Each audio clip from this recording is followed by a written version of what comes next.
Hello everybody and welcome to another Mod Morning Tea session. If you watched yesterday's stream, you will know that we are currently working on a mod pack called Once Upon a Time in Arcadia. You can hear the crows in the background. So let's jump in and have a little look at what I've done between yesterday and today.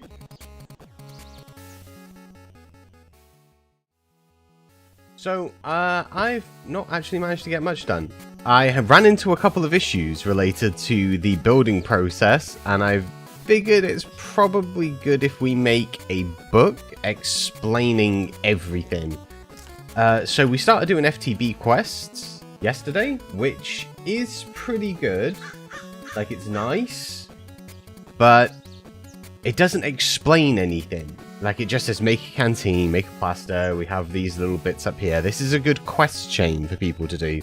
But we need a book, like an adventurer's guide to Arcadia that explains things like what the point of the hazards are, how to survive, maybe some of the mobs they might run into, why they're even here, what the purpose is, like to make this colony and so on.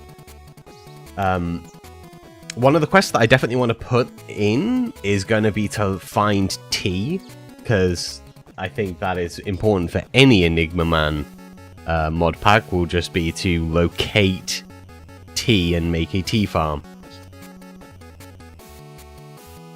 So you can see our builder, our resident builder Cairo over there, building away. He works the hardest out of all of these villagers. I definitely think. Sorry, on the face of it, it kind of looks like I'm just playing. I'm not just playing. I'm trying to figure out what order things should be built in, so that when I create a quest chain, the quest chain can mimic the correct order. Or rather, the best order. Because you could build in any order, right? You could build in any order you want to build in, but there will be a good order. As you can see, we have some pollution gathering up there because I was fighting a lot of things, and we may have caused some issues. So we have some sulfur and some carbon up in the air. It does look like it's starting to drift towards my village, which is slightly concerning. I don't really want to cause too much pollution over here, but you know that it is what it is, right? We should be okay. I have weather effects and time turned off for during this. Villagers don't work during the rain unless you have the, I think it's called the 𝗖𝗏𝗏𝗏 upgrade, which is something you can research at the university. I did start building the university, or rather I set down the plot point for the builder to build the university. But I needed to upgrade my town hall, which is why we're upgrading that so heavily at the moment. So once that's upgraded, we'll be able to start on the university, and then we should be able to figure out the later stages of what needs to be developed in terms of quests to this. Acid rain, acid rain, acid rain. 𝗏𝗏𝗘𝗖𝗞's doing the acid rain dance. Shouldn't you be studying 𝗏𝗏𝗘𝗖𝗞? I suppose you can do both. And as always, I have my trusty sidekick, my cup of tea, that's going to be helping me through today's stream. I think that's kind of important to have, and to note.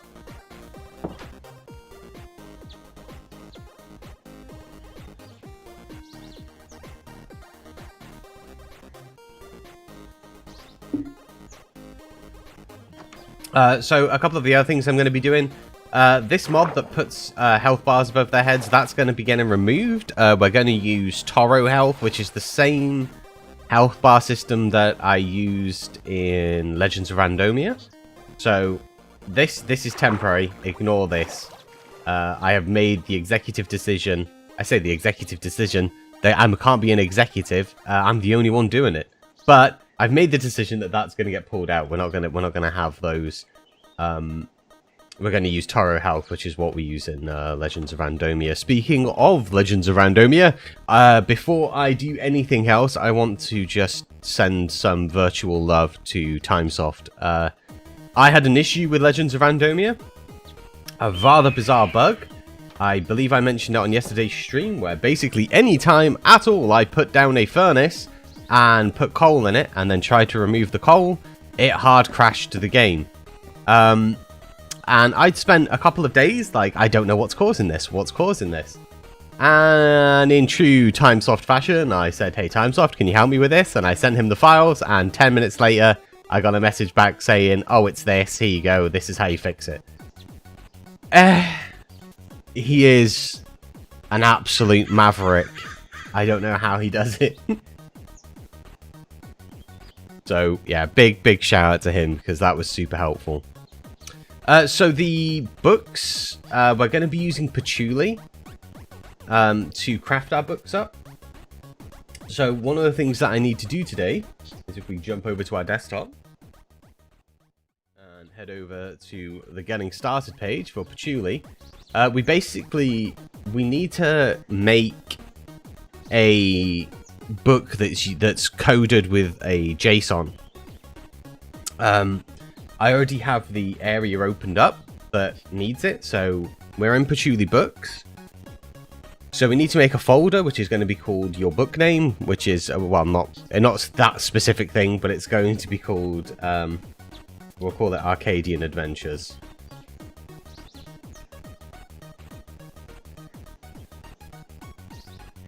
There we go. So inside this folder, we then want to put in a book.json file, so we need to create a new text file.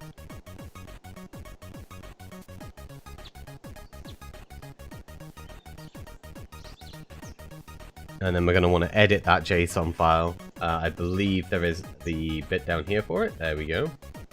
To populate it. And book name is that, and then the landing text is this stuff under here. Yes, this stuff under here. So that's going to be our basic info, I guess, section.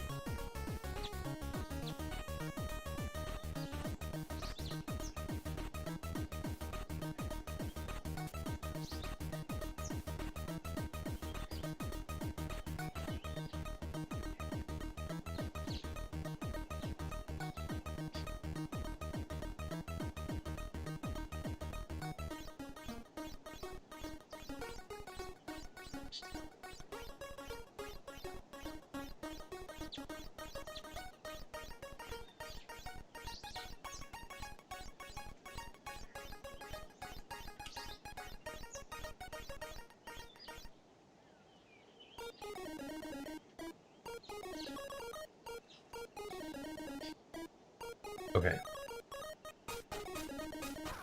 That's our book.json done. I think I might need to turn down our sounds in game. One moment, let's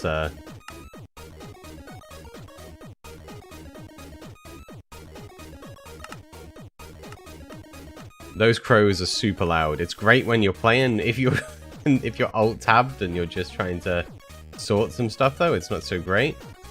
Let's just help our builder, because he seems to be having some jumpy related issues. He also wants some stuff, so we'll sort that before we go. Back and edit the books. There we go. Here, bro. Let's just, there you go. See that? I got your back. Okay. Howdy. Howdy, howdy, howdy, howdy. Howdy, howdy, howdy. Howdy. Hey Turtle, how's it going? Okay, so inside there we need a folder called en_us. Okay. Upsets me that it has to be US, but whatever. We'll accept it. And then it's entries, categories, and templates.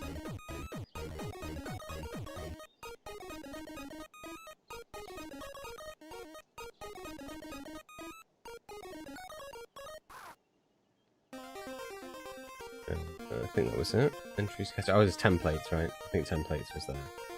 Entries, categories, and templates. I've misspelt that. PC setup is how it's going. Well, that's always a lot of fun to do, right? I always enjoy setting up computers. I'm a bit weird like that, maybe, though. Okay.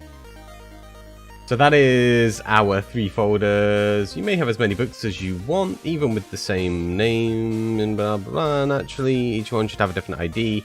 For ID purposes in game, each book is assigned an ID in the form of your mod ID, your book ID, or patchouli, your book ID, which is what ours will be, because ours isn't in a mod. Ours is part of a mod pack, and they are slightly 2 different things.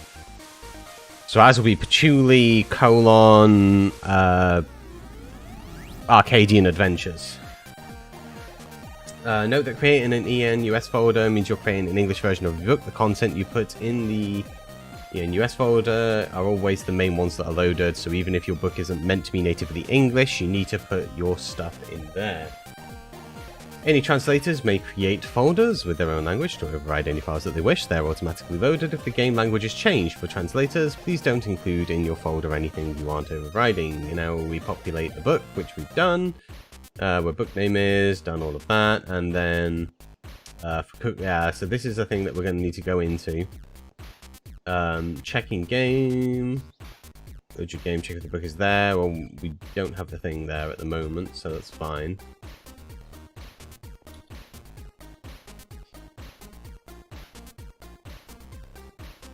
Okay, so this, the stub content we'll get to in a moment.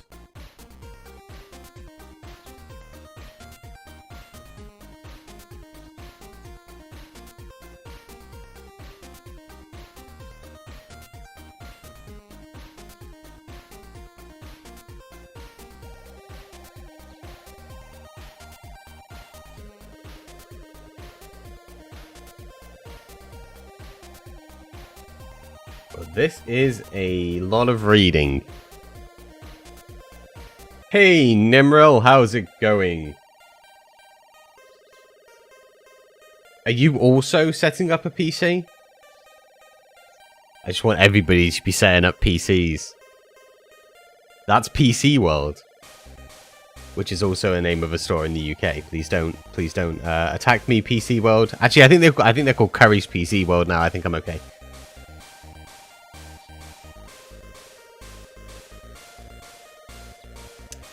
Okay, in the advent, you want to use a custom one. You can copy and make the modifications you need. Okay, so we can define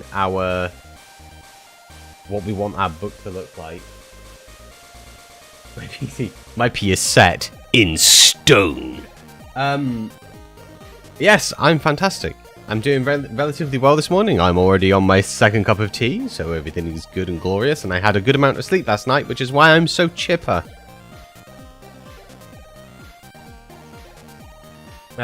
The texture is the background of your book GUI. So we actually... So that's going to be the... We actually want to... I may... So it's textures, GUI. So it's patchouli, textures, GUI, book red. So we might have a look inside the patchouli mod pack and find where these textures are, and we may make a custom one inside a resource pack so that it matches up with the antique atlas. I think that's probably going to be the best thing to do, so that the books have a sort of uniform look and feel across. In the advent, you'll choose custom one. You can copy any of these modifications. Filler texture, captain texture. Model for the book's item can be a standard item model you define. Modders do not use any of the above models in the sake of the books being distinguishable.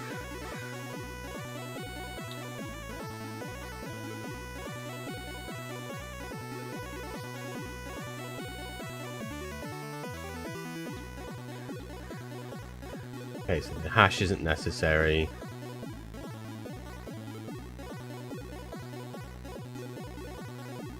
Speaking of making mod packs, anybody who is not Nimril in the chat might not be aware that Nimril is also making a mod pack, and I am really excited to play it. Nimril is making a mod pack that is something that both me and her have played on in the past, not together. Interestingly, we've never met up until we played 𝗠𝗢𝗥𝗘, despite the fact that we both played on this type of specific Minecraft thing extensively. Including, I'm pretty sure I was on the same server as her at one point, and I still didn't ever meet her. That's probably a time zone related thing, maybe.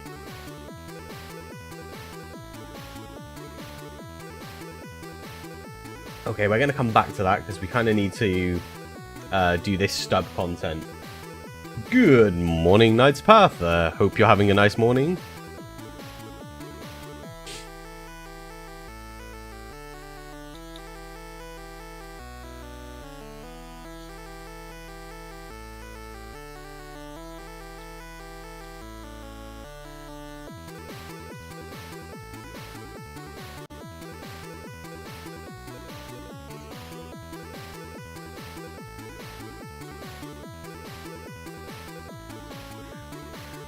You know, you need some, like, antidepressants or something, my man. Like, you need to cheer the fuck up. Come on.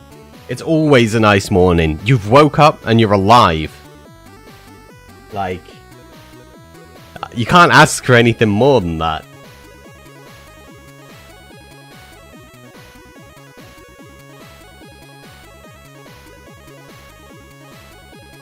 Okay, let's alter that, and then we'll open up this test entry.json file. And then we'll give that a quick edit. Whoop. Just throw that in there.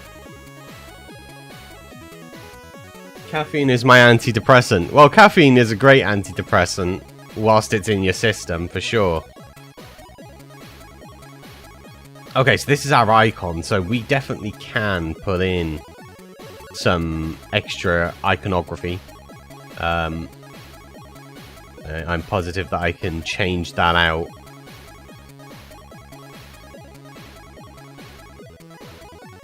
So then we want to do the test category.json, so that's just in the categories folder.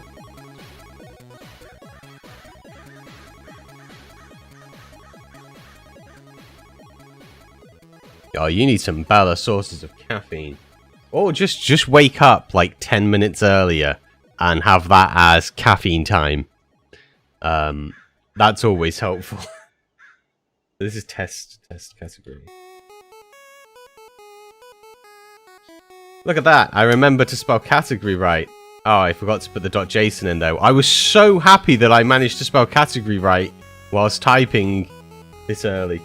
Test category .json.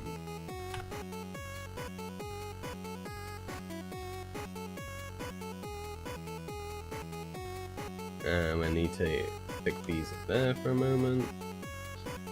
I can hear my villagers doing stuff in the background, which always gets me super curious. Templates, yeah, we'll leave as empty because we're not sure. We'll have to read through some of the patchouli stuff for that.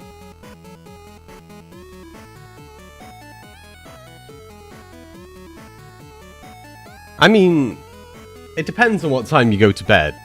Right, that's the thing. Like waking up, like I've often said this. I used to work nights. Morning, it's relevant to when you wake up. Like it's like it's only relative to that point. Like if you wake up at 3 PM in the afternoon, that's your morning. It's relative to you. Because when somebody says morning, or like, oh, they really mean leave me alone. That's essentially what it is, right? It's your leave me alone mode. It's the I've not had enough caffeine, I've just woken up, why don't you get out of my face?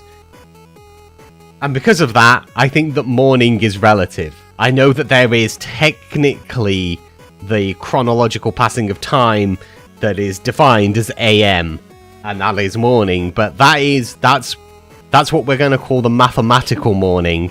I think there is also the esoterical morning of when you just wake up. Because I used to work nights. I would work 80 hours a week on average, give or take, and I would be working exclusively during the night. The same as what 𝗥𝗚𝗘𝗖𝗞 does. He works nights. So his morning starts at 1 PM when he wakes up, between 1 and 2. Not that I monitor him, but between 1 and 2 is normally when he wakes up. Ah, oh, refreshing cups of tea. Okay, so that should be basically a dummy book that we've generated. We'll see what happens later on. I'll reboot that in a bit. For now, we need to... Oh, geez, he's turn around. He's up to no good. Come here, Pirate. Pirate, come here. What do you want?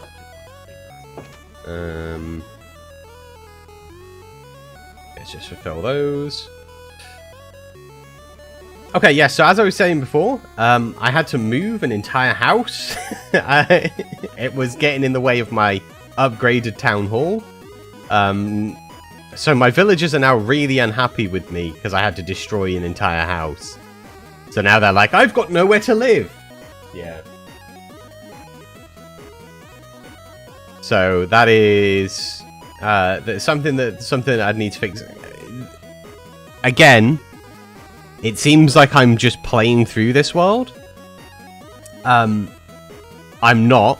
I need to know what the best order is. So when a player is playing, I need to be able to direct them on what the next best step is.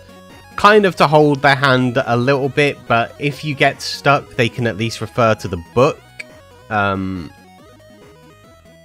I've played on a lot of mod packs, and I've made a fair few, but I've played on way more than I've made, obviously. Some mod packs are extremely confusing. Like, you get on, and there is no information. Which isn't so bad if you're aware of a few of the mods that are in there, and you've played like a mod pack before. Like, for example, if there was a mod pack that had tinkers on, I would be like, okay, I kind of know what I'm doing here, and then I would start going down that path. But it's not always that easy. Like, there's one of the mod packs that had tinkers on, they'd changed all of the recipes to make them super hard, to make it like mid to late game. Which isn't that helpful at that point. Like, I don't know what I'm doing, and there's no book. And that's as somebody who's got a little bit more experience. Like, if somebody's just come from playing vanilla Minecraft and they get on, I mean, you're gonna spawn. Okay, so let's just let's go over here a moment. So, oh, there's a couple of bosses over here that I spawned in just to have a little look at. We're gonna ignore them. So let's head over. Yeah, let's head over to this island. So if you were playing vanilla Minecraft and this was your first time ever playing on a mod pack, you're gonna spawn in, look around, and be like, okay, so there's some acacia trees. What the hell is that? That's going to be your first thing, is what the hell is that? That is not a regular mob. And then you go, okay, it's an emu. That's weird. I've not seen an emu before. And then you're going to start exploring, and then you're going to find things like this, tobacco. You're going to find things like this, which is a shrub part. Like, they're not vanilla things, right? So up here, the first thing that you're going to do, although Baracco's a bit of a giveaway, is you would just think, oh, villagers. Well, you're used to playing vanilla, where villagers are normally filled with friendly things. These things will kill you. The skulls are a bit of a giveaway, but there are some people that wouldn't get that out there, so it's kind of important to ensure that anything that we do is easily registered by the player in the end, because otherwise it's not that useful. We need to be able to have it where when the player starts, they can come back to it and get like a sense of understanding relatively quickly to pick up the game if they need to. So the book's going to be important to help them gain an understanding of what's going on. So we have the quest book. The quest book's probably going to help them a little bit, but it's not got a huge amount of information in there. Certainly for things. So when I started looking into the hazard section. So if I open up this book, we've got the hazardous world. And sky hazards are relatively easy to figure out. Because what I did was I set it as a kill counter. So once they've killed like around 6 or 7 different creatures, by that point they will have 100%, near as damn it, 100% of generated one of these blocks, one of the carbon blocks. At that point, it's then going to point out that there are hazards. But there's no documentation for the pollutions mod. There is no book for it. In terms of books, we have the dictionary for animals there, and we have the bird one. There we go, the bird encyclopedia. These are the 2 books from mods that are useful for a player to obtain, so they can see the different creatures that they can come across. But they're not all of the creatures, so we need to maybe append that or just lock it so they can't access it, because we don't just have Alex's mobs on, we have other stuff as well. So although it's cool, it's not that useful because it only shows maybe 40% of the mobs. The bird encyclopedia does have all of the different birds.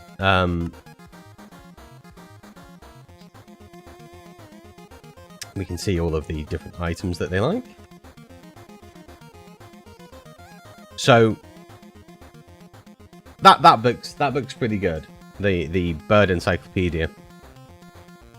But how does the player know that that book exists? Like, how do they know that that, as a book, is a book that they can obtain? Like, they don't. Like, a vanilla player isn't going to know that that is a book. They're not going to know that that's a thing that they can get into. It's not going to be a thing. It's easy enough to make. You take a book and surround it with feathers, right? But I know that because I'm developing the pack. But how the hell does the player know? So we need to have it where there is something that guides them in certain directions when they need it. If you don't want to use it, you don't have to. But if you want to use the book as a tool to help you, then you'd be able to do that, which is kind of what we're doing with Patchouli. We're crafting a book that will be able to put categories into on getting by within Arcadia. It's a lot of writing scripts, and we probably aren't going to do a great deal of it on stream because, let's be honest, writing code on stream is not that fun. It's kind of boring. It's bad enough doing configs. But config-wise, we've got a fair amount of configuring to do still. There is a lot of config files.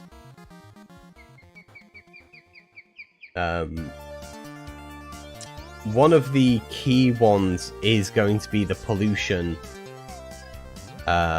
mod. That's going to be something that we're probably going to want to do some work with. Oh, as an interesting thing, because I've not mentioned this on stream, there was an interesting discovery made yesterday or the day before, one of the two. Some of the configs I wasn't able to find. I was like, there's no config for this. Like, what a weird thing. Like, why would you make a mod like this and not include a config? There is a config. So later versions of Forge, I wasn't aware of this because The last time I used Forge was 1.12.2, which I believe is sort of like the pinnacle, if you were, of the last era of Forge. Nobody made anything for 1.13 because 1.13 was a buggy mess. And then to make stuff for 1.14, 1.15, 1.16, you needed to do that update into 1.13 to get through that point. So a lot of mod makers just didn't bother. But 1.16 has this thing that I wasn't aware about. So inside saves and then inside each world, there's actually a server config, and inside there is different config files. I think we can move those out and put them into config, but where they generate by default is inside the saves. So similar to a data pack, which is kind of irritating. Because there's even more configuring that I have to do and then move it out. But this is where all the server stuff is, so it's kind of important to be able to access.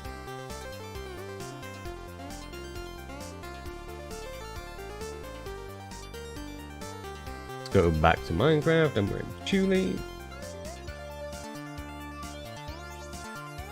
Alright, let's jump back into the game for a moment and we'll do a little bit more. Oh, so I removed better foliage for now. I will be putting it back in. I just need to do some tweaks. So every log was perfectly round. And I want to put like a slight angle on the corners, but not perfectly round. It's too jarring. So that's going to be something that I do, and then I'll reinsert the mod back in. We have...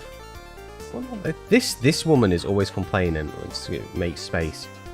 These get trees very quickly. That's going to be something that you really are going to need a courier for. Here's our tea trees. Oh, so one other thing. So this wasn't pointed out very well in terms of the initial mod, and it's something that I kind of had to figure out. Another reason that we need to have a book kind of explaining some of this stuff. I built the farm for the farmer to use these fields, and I planted a load of crops. You may remember a couple of days ago I stuck down a load of crops on the floor, and the farmer was like, nah, make me some fields. And I was like, well, I've got you some fields. And they're like, no, I need fields. You need to have a pumpkin. You need to have a scarecrow in the middle. This is what defines what crop it is and the size. So you've got your corn, and then you've got your different directions in which they will, you can set. I wasn't aware of that. It wasn't pointed out. So that was a mistake on my end. That's now been rectified. We now have farms that are working. And they harvest them. If we look inside this barrel, we can see we're harvesting corn and carrots. It works with Pam's Harvest Craft now, which it wasn't before. It kept bugging out. That's now working, so you can now harvest anything. Or rather, you can have them harvest anything from Pam's Harvest Craft. Anything from the crop section, I should say, because it's a farm, so they'll only harvest crops, right? So they'll do any of these things. They will harvest any of the seeds. So you can have a lot of farms. The way that farms are coded are each level of the farm. So you'll see inside here where I think we're farm level 2. Yep, there we go, farm level 2. The worker level is 5, but the farm level is 2. So he will do 2 farms. It's one farm per level. That's the best way to remember that.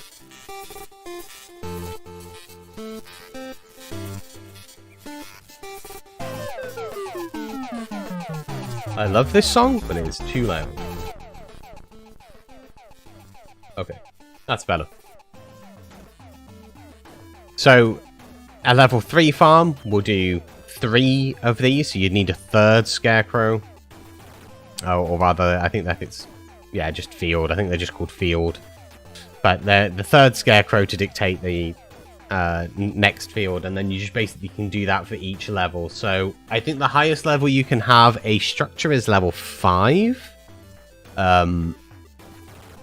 So that would mean that each farm will do 5 fields, which are a maximum of 11 by 11. So you can do 5 lots of 11 by 11 per farm maximum. So depending on the size of your village or your town, you would probably want to see. I'm on an island, and I thought, oh, this is probably going to be a big enough island. I was wrong. I'm man enough to admit it, guys. I was wrong. You would actually need a slightly bigger space, I think, because I think ideally what you'd want is to put a series of farms around your town, like on the outskirts, and then intermittently throughout that, maybe a band. So if you think like this is band 1 over here, and then here would be band 2. You would then put houses and courier services and your builders, so that they're like in the middle between the farms and stuff. So you've any farm related things. So it's not just your farm, but also the tree loggers and cattle herders and so on, that they can take the stuff from the outskirts and work it in. Kind of similarly to how cities work in reality. Like, you won't see like a farm slap bang in the middle of a city. They tend to be, you've got like your urban, then suburban, and then rural. I kind of think that that's probably the best way of setting this sort of setup up. Certainly in terms of like citizen growth, because you want to make it easy for them to get around and relatively quick. So I think that's probably the best thing to do. I did not do that. I didn't think about these things. I wasn't questioning it. I just came in, threw down some stuff, and was like, "Get to it, guys! I believe in you." But we all make mistakes. Just I happen to make more than everybody else. Let's give him this stuff. Okay. So the reason I keep coming in and like I keep giving him more and more stuff is because he is the only builder I have, and I need him to upgrade this building to see how far out it allows me to build. So you're limited. Your colony size is limited by the size of your town hall. The bigger your town hall becomes, the more land you can take. So yesterday, I put the thing for the university over here, mostly because it's on a hill, and I was like, university on a hill. We'll put university over there. We'll research the church and the graveyard. We'll put that on this side, like over here. Have this as some sort of like scholarly thing. We'll put the Mystics Tower over here next to the university. And then I discovered that I couldn't build over there, so I put the thing down, and then my workers were like, that's not in our colony. That's too far away. It's problematic. So I needed to expand the town hall. And it's important to build that university because the university is a gate. So if we look at our... Oh, it's on page 8, I think. Or page 9. There it is. Mine colonies. A lot of this stuff requires research at a university. A hospital is very important. Yesterday, as my village has grown, the travelers that are coming to my village are bringing illnesses. I've had to cure smallpox. I've had to cure the influenza. And it takes a short while to cure each villager. They sort of stand still for a while. They get a gear above their head. There's some sounds that play. It slows down your progression doing it manually. With a hospital, the villager will just visit the hospital and get a cure for it. At the moment, we don't have that, so we're having to manually help them. You can tell when they're ill. They'll get particle, like potion effect particles around them, the little swirly particles. I've seen grey and I've seen black ones around them. And then when you walk over to them and talk to them, they'll be like, hey, I have got influenza. I need this. Either that or please build a hospital. So, having a hospital, you need to have a university because you need to research the hospital.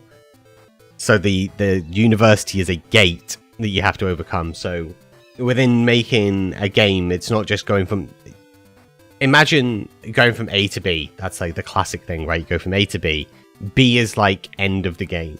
And A is like the front of the game. The gates are the gates of progression that you have to go through. So like basically traffic lights. But they're conditional traffic lights. They're like imagine getting to a traffic light on your way to work. And then when you get to that traffic light, it goes, okay, I will turn green if you do this. And then you're like, okay, so you go and do the thing. And then the traffic light's like, great, thanks very much. I'll turn green for you. And then you drive for a while longer. And then there might be 2 traffic lights. And one is green, which is a longer route. It's kind of like, here, take this route. It's quick. You won't have to wait through this gate. And then you can go that route and you'll take the scenic route to work, which will take a little bit longer, but be slightly easier. Or you can do the next conditional thing and it'll be like, hey, I want you to do this. And then you do that, and then it'll let you through. And then eventually you will arrive at the point that you're trying to get to, which is point B. That's what all of these things are. They're gates of progression. They're things that are there to slow you down and say, hey, you need to do this before you can get to where you want to go. So this one particular mod has one in by default. It has a couple in. Actually, 3. 3 that I can think of. So we have the university, which is a gate. We have weather, which is another gate. And we have illness, which is another gate. You could say that the happiness is another one. So if I go over and talk to... I don't really like talking to this one, but whatever. Skip the chit-chat. If we go to page 2, we can see that they are not happy about injuries, they're not happy about death, they're not happy about social, and they're not happy about housing. Housing is important because if they aren't happy with the way their living conditions, they won't get levels. So this person, they're at level 6, they're not leveling up. They're not getting any more experience because they're not happy with the housing. So you could say that's another gate because they're all behaving slower, they're not going to speed up and become better citizens because they're unhappy. So that's another gate. So I suppose you could say there's like 4 gates. I've then added extra gates on top of that are things like the pollution. So the pollution acts as another gate. So once you overcome some of this stuff and you're able to be a little bit faster, you're going to be doing that with create, right? So you're going to be making machines. The thing is, anything that you use that pulverizes or grinds, so any sort of machine that hits down and crushes things or pulverizes things, is going to create that, which is dust. And dust will slowly, it doesn't float up, it floats down. It sits on the bottom layer. So that's something that you're going to generate and create pollution there. If you use furnaces, you're going to create carbon, which is going to float up. If you use certain chemical processes, it's going to create sulfur. So you've got to be careful over what you're doing to speed up this. So it creates another gate. It's going to slow you down. You'll speed up and you'll get through the gate in terms of, I no longer have to do this manually. I can automate. So you get through that gate and you work into automation. So you'll speed up for a while. And then you're going to notice the pollution factor. And then you're going to need to fix that. So that's going to then slow you back down until you overcome the pollution in the area, and then that will speed you back up. So you kind of ease in and out. And that's one of the other gates. It's just, here we go. Prime example. So Cairo has been working. He won't work now. He has influenza. He's got ill. So he can either be cured with a carrot and a potato, or I can build him a hospital. So let's get a carrot and a potato. And we will put these in his inventory. There we go. And he will... There we go. So he will stand there now for a short while. The length of time that they are stood there is based on, I believe it's their stamina and their level and stuff. So the better your villagers become, the less time it takes them to heal. And also I think hospitals act faster than just you giving them the stuff. So now I can't build. I'm stuck now. That's a gate, right? That's what you define as a gate. My progression has been halted because of illness. If I had 2 builders, I could assign another builder to take on that job whilst he is ill, but I don't have that. So whilst he is ill, I'm stuck. I can't build anything until he's got better again. So we'll wait on that. Hopefully, all of this explanation that I'm having to give you on stream is giving you guys a prime example of why I need to do the book.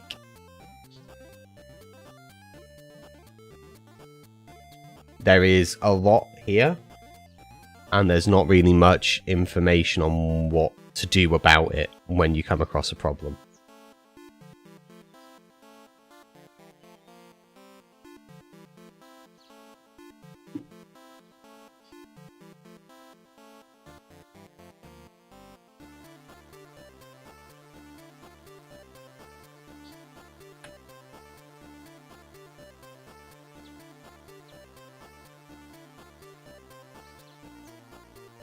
Okay.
Okay, we are definitely going to need to generate this book in game, I think, to get a good bearing of what we need to do.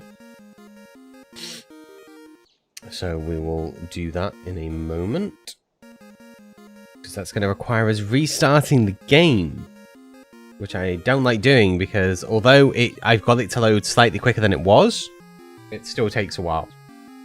Whenever I'm not streaming, I've been fixing certain problems that are kind of boring to watch me fix on stream. Things like streamlining.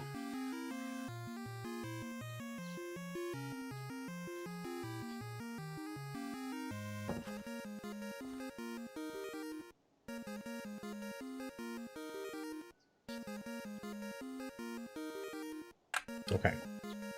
Whilst we're not doing that, I may as well, if I'm going to be restarting the game anyway, I may as well do some configging, so that that's loaded in next time as well. So we've got books there, which we don't need, because so one of the things that I need to pull... Hello, Oliver, and welcome to the stream. I hope you're having a nice morning, or afternoon, or evening, depending on where you are in the world. One of the things that I can pull out now is the guidebook, but I can't really pull that out until we leave the game. Abnormals, add both there.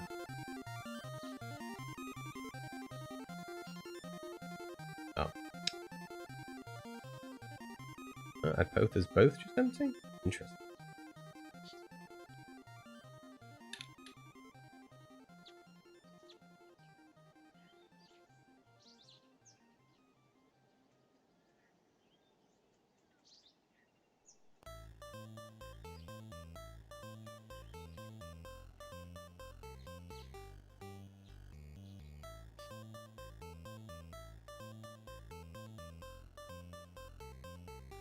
I think I don't want to change anything else in Alex's mobs, to be honest. All the ores I think I do, though.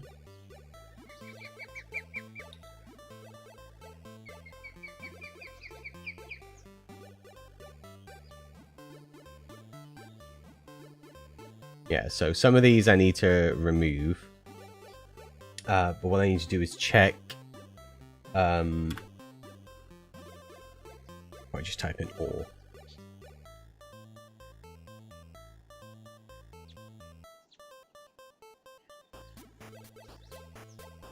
Like we don't need uranium. We only really want to add in the things that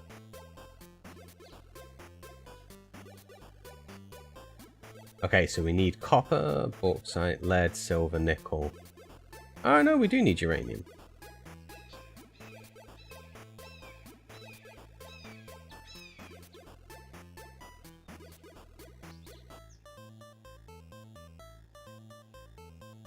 Okay, well we can remove a few.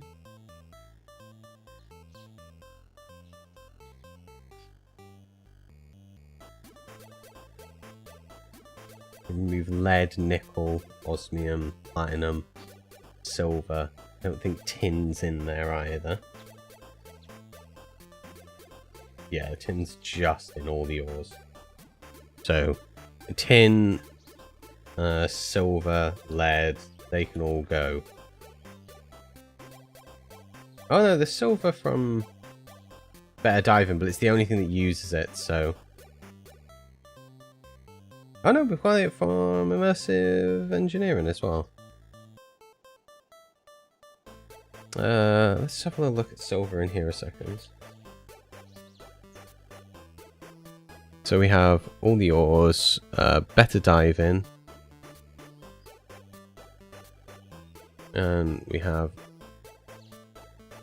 Immersive as well.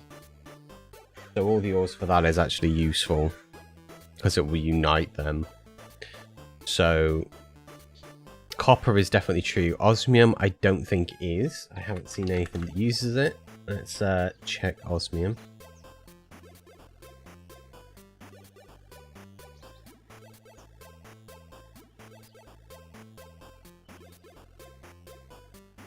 Yeah, there is nothing else uses it. I suppose there's creates crushing to crush it, but I don't think that's just that this works with crushing anything essentially.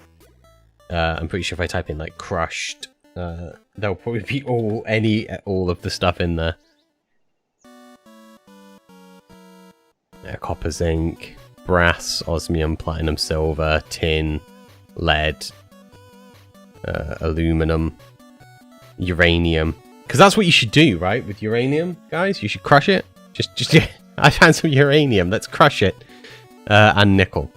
But I don't think it's used by anything. Like I don't think it's used in any process. We can check. Yeah, that's it. We can make blocks of osmium. That's the only thing we can do with it. And we can make dust by putting it through the crusher. But yeah, that's literally all it's used for. So osmium can be removed. So that's good. Nickel, I don't know whether nickel can, so we'll do a check on nickel. Okay, so we have nickel grit and nickel sheet metal. Okay, so it looks like it's just...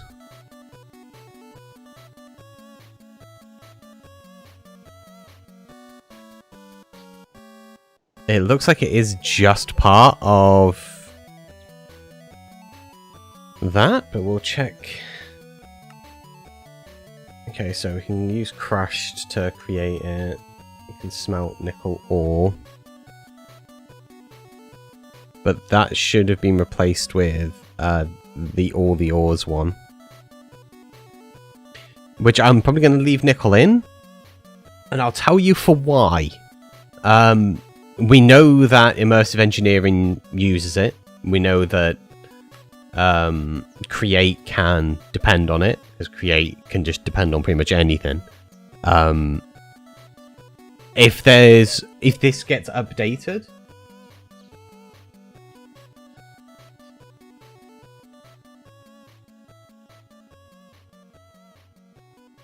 I mean, it's not my fault that you want to create a mod pack. You could just enjoy watching me make glorious mod packs and doing the things that I'm good at, which is unusual for me.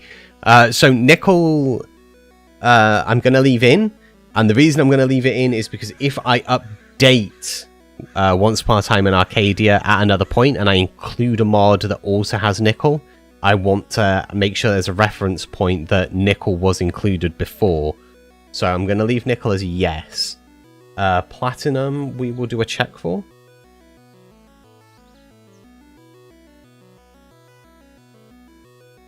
I don't think platinum gets used for anything. No, it's just for, again, it's just for making blocks of it. So platinum can be pulled. Tin.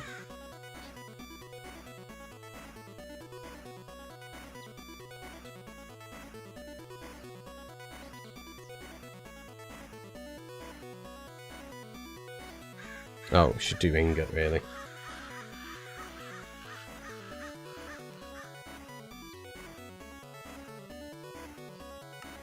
Yeah, again, nothing uses tin.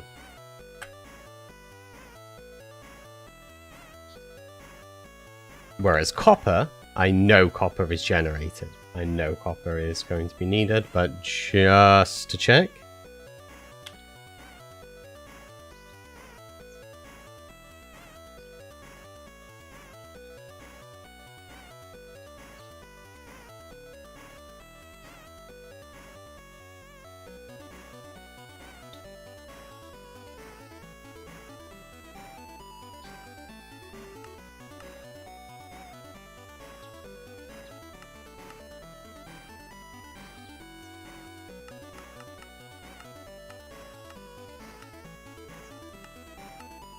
Yeah, copper is definitely needed.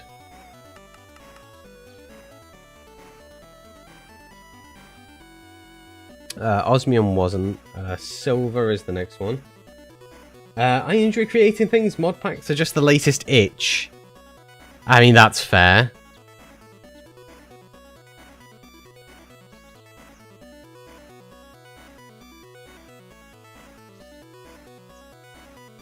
Okay, so we do have immersive and better diving, which both uses them.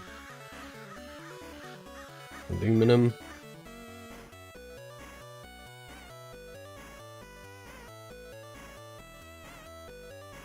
That can be pulled. I'm pretty sure that's just that one, right? Yeah. Oh, no, wait, no. Aluminum ingots. So we can get... Okay. Okay, so aluminum can stay. Interesting. Yeah, create uses it, and that uses it. So, okay, aluminum stays. That one needs to be set to false.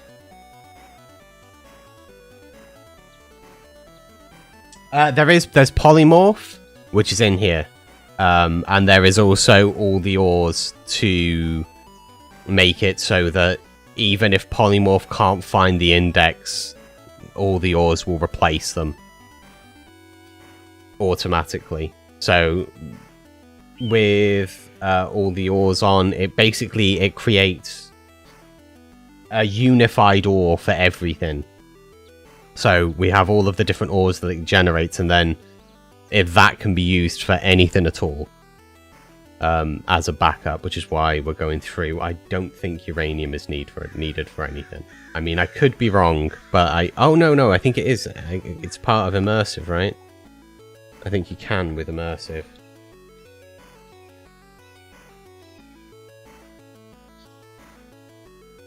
Yeah, block of uranium there, uranium fence, uranium rod, uranium plates,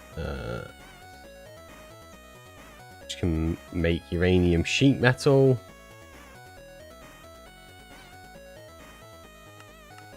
Don't really necessarily know if it's particularly that useful, but yeah, uranium plates, why not? Okay, so we'll do what we replace for that, that's fine, because the uranium ingot for all the ores is a nicer look than the uranium ingot for immersive. And then zinc and lead are the last two.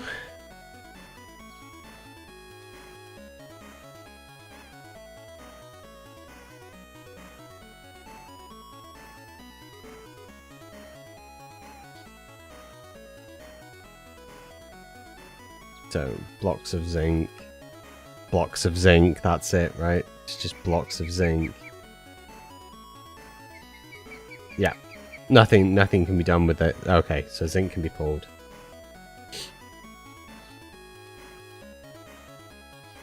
And then lead is the last one, which I think is the very first one we actually checked, but I'll do again anyway. Okay, so better diving and immersive engineering both have them. Okay, yes, you use them for better diving, so that can stay in as well. So world generation for that should be on. You can also make lead fences, lead nuggets, ultra glide fans. I don't know if 𝗘𝗚𝗘𝗘 is still here. I know that Sir 𝗘𝗚𝗘𝗘 is a fan of Subnautica. Better diving is essentially Subnautica in Minecraft. That's essentially what the developer's goal was I want to put better diving like in Subnautica into Minecraft. So because there's a lot of water-based creatures now in this, I wanted to be able to have it where you could go diving and enjoy that. Okay, we've got capacitors as well that use LV and MV, low voltage, reinforced tanks. Okay, so yeah, lead needs to stay in as well. We don't need to worry about these anymore because that's for tuning, which isn't important now, seeing as the other stuff is fine and we've disabled those entirely. So that's all the ores done. Oh, we have a backup as well, I think, by the look of it. Yep. That will probably just... Oh no, that's okay, that's okay. It's just mimicking the other file.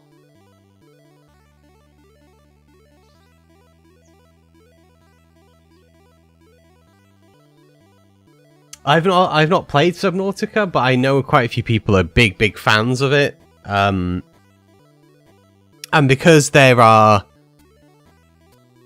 a lot of things that I've added in terms of wildlife and basically the flora and fauna of the world is richer in Once Upon a Time in Arcadia. So there's you have sharks which will attack you, which are fun.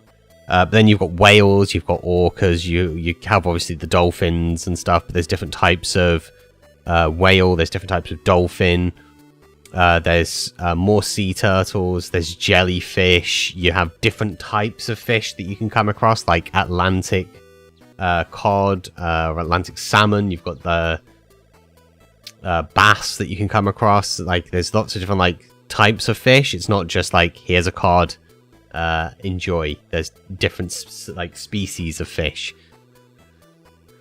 Okay, so Antique Atlas. I don't think there's anything that I want to change in Antique Atlas. It's working exactly as I want it to, at least for now.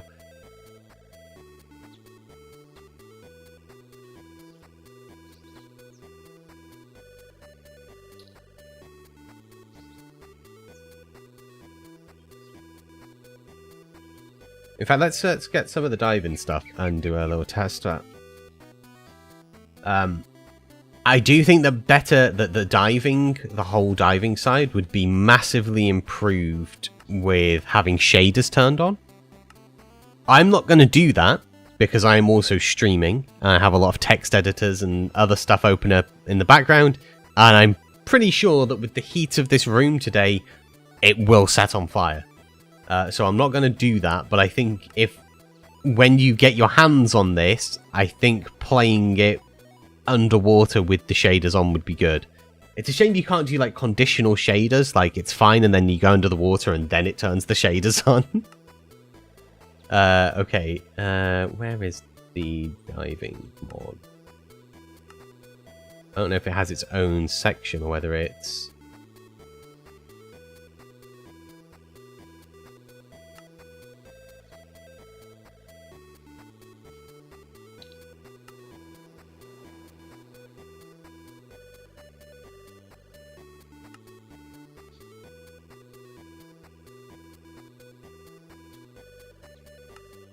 Might all just be under the different miscellaneous things.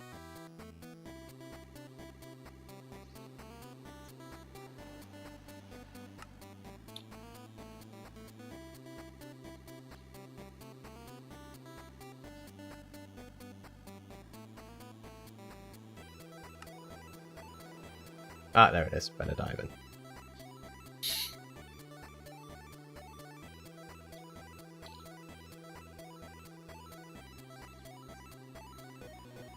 Let's go with just the reinforced set. I don't know how to fill those yet. But we'll work on that at some point.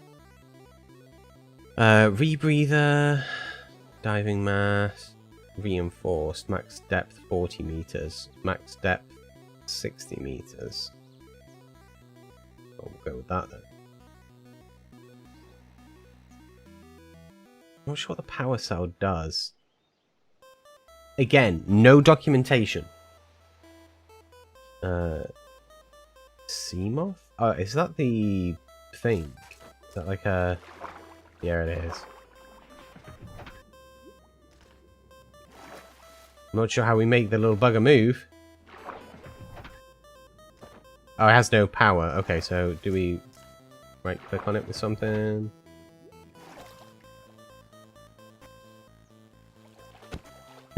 Okay. We have a 𝗠𝗢𝗥𝗘, but it has no power cell. So let's see if we can just craft them together.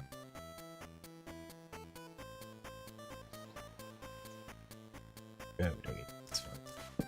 Right. Yeah, not sure where I put the power cell.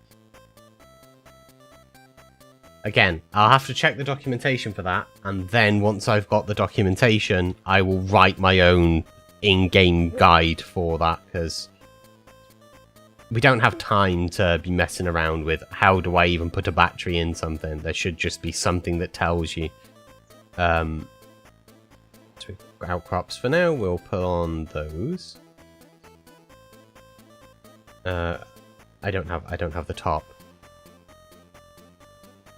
There is no top. Okay, there's no top. You just got your wetsuit leggings.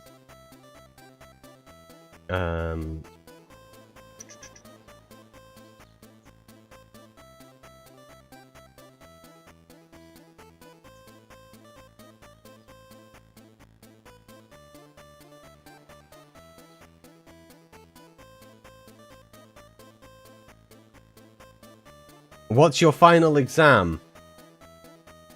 Oh, I guess that goes on your chest, right? Yeah, it does. That goes on your chest. There we go. We are ready to go diving.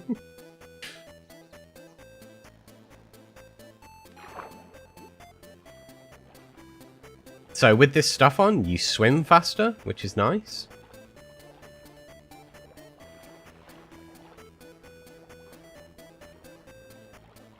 A language I don't understand. That's not particularly that helpful nowadays, 𝗠𝗢𝗥𝗘. Like, are we talking an actual language? Because, like, mathematics has a language, right? Because it has syntax. And then, you know, coding has languages. There's different languages of coding.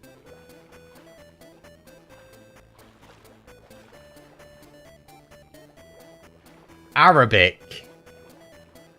That's an interesting thing to be learning.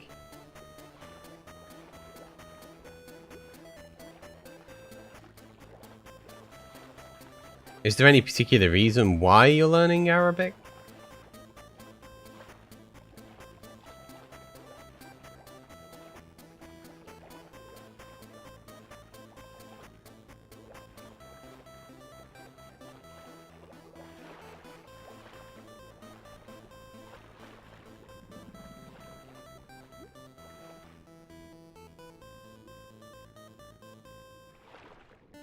Oh, the season's just changed on us whilst we're underwater. Okay, so we have outcrops under the water that you can mine.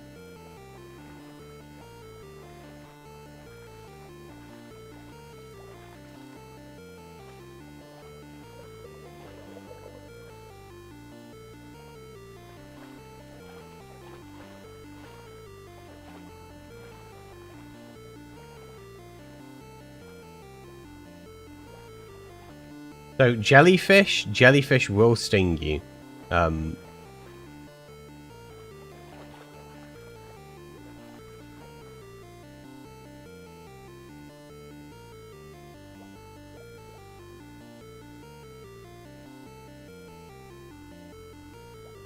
Oh, I mean that is a shame, but understandable. Like if you're in the area, and like yeah, probably should learn it, I guess.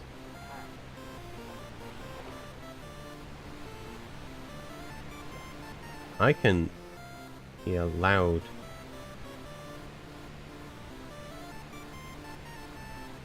sounds there. I think the other side of this might have a waterfall.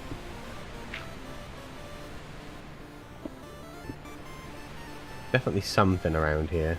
There's lots of air bubbles coming up from these blocks as well.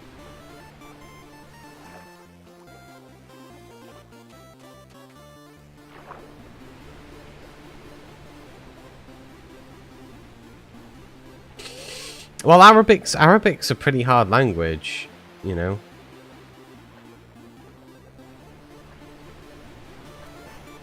I kind of wish I could get that sea moth working. Just not sure what the stuff is for that. We have a crocodile? So we must be near, Yep, there's a crocodile.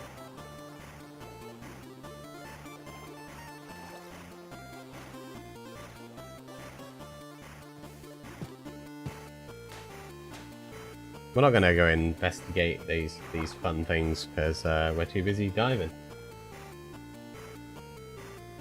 I could imagine because it's right to left, right? Arabic, similar to Japanese, like in terms of like book turning and stuff like that. Whereas we go left to right. I think Arabic's one of the ones that does that.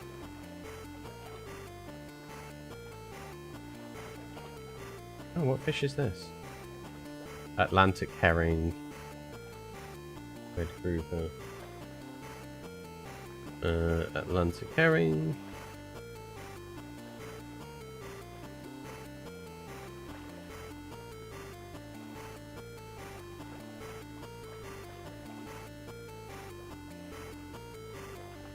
Let's try and get that sea moth working.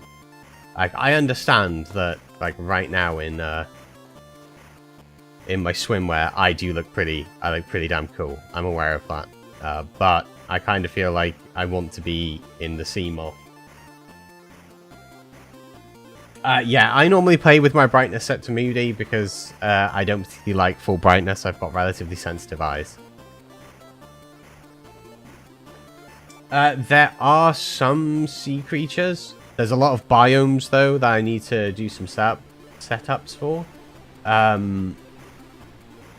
I will probably add in some more, because I do feel like the sea, although I seem to have been pretty unlucky in terms of generation. So there's sharks and there's whales and stuff, although whales won't attack you. Sharks will. Any saltwater crocodile that you might come across will. An eel will attack you if you attack it first. It's kind of fine unless you start hitting it. I definitely want to add in some more sort of flora into the seas to kind of there's just copious amounts of kelp, right? I don't particularly want that.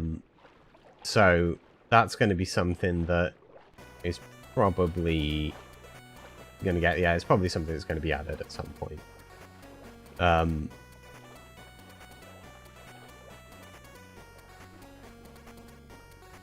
Okay, so we're heading towards coral, warm ocean, warm ocean, warm ocean.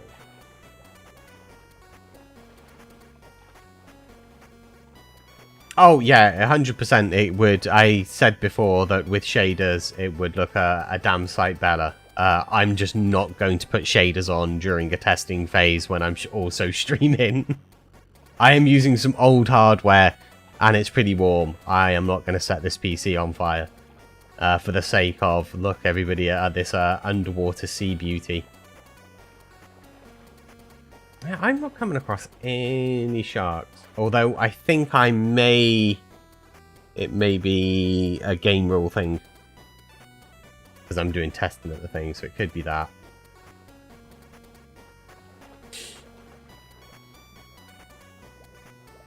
But yeah, the diving, the wetsuit gives you a lot more speed. I don't think there's like any sort of computer stuff related to it. Yeah, there's no like monitoring sort of thing or anything like that.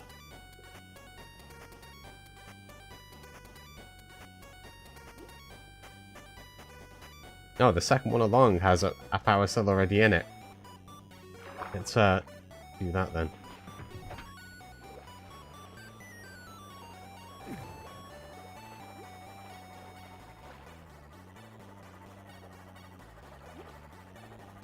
Okay, so we can see our power cell, how much room it has left in it, bottom right.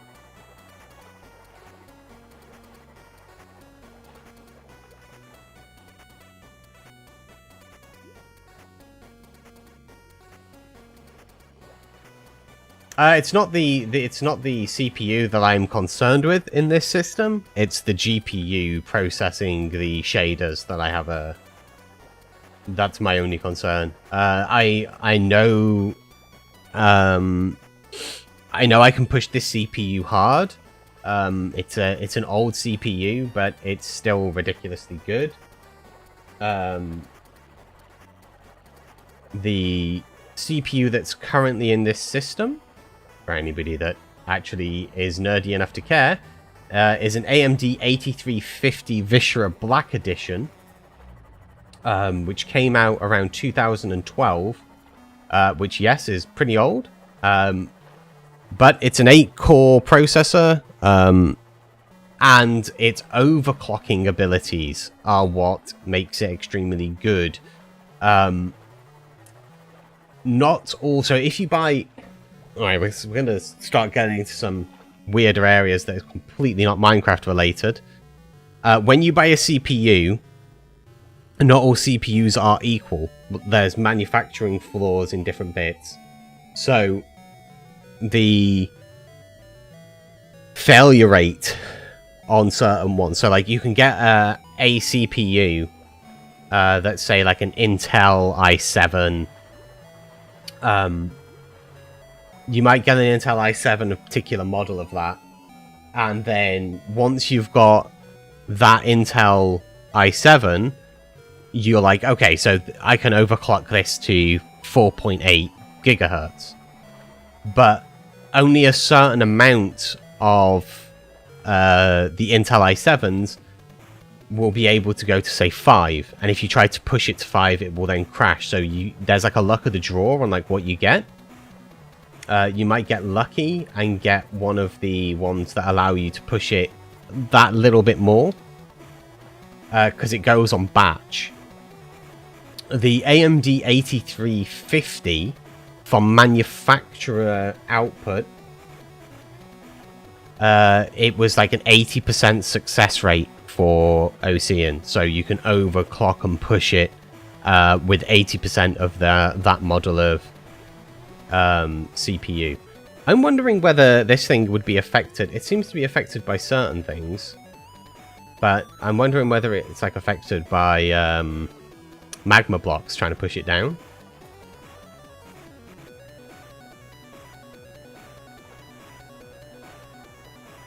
The CPU I'm okay with. It's the GPU. As soon as you start putting shaders on, because shaders use Optifine, and it starts utilizing the GPU. The GPU that I have in here, it's a AMD R9 390 Sapphire card. Now, I like AMD. The 390s, they're a decent series. Or they were a decent series for the time, I should say. The problem, though, is that it's a Sapphire. They run very warm. So I have a slight issue with using the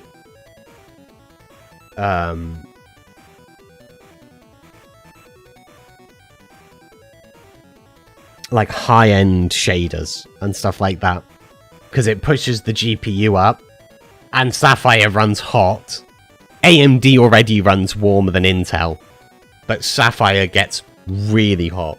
As an example, cryptocurrency mining, back around 2014, almost everybody wanted to use Sapphire cards. They were really hard to get a hold of. And quite a few people that didn't have adequate cooling for their AMD Sapphire cards set fire to their PCs. It just combusted. There was like two reasons. One was either inadequate cooling within the case, or the capacitors in the PSUs, because of the power draw on an AMD Sapphire card, combined with the heat, made the capacitors melt inside the PSU, which caused an electrical surge, which then set stuff on fire. So you have to be very careful with certain things, and you got to, like, PCs, they can be dangerous. It's not just thermal paste that you have to be worried about. So okay, let's see here. Yeppy says new Apple's M1 chip is the most powerful ARM CPU. I guess I may be wrong. I'm not a tech geek. My PC's case is so small, a normal CPU fan doesn't even fit into it properly. The most powerful CPU at the moment is 100% AMD's latest Ryzen. I think it's the Ryzen 9, right? Absolutely mental.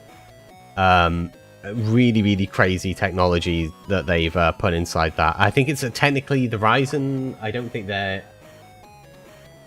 Pretty sure it's an APU, right? Not a CPU. It's like an accelerated or processing unit.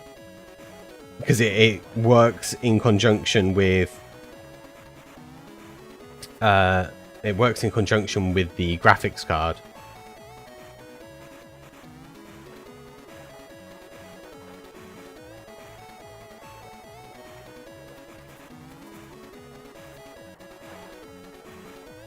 When do you fly through these reeds?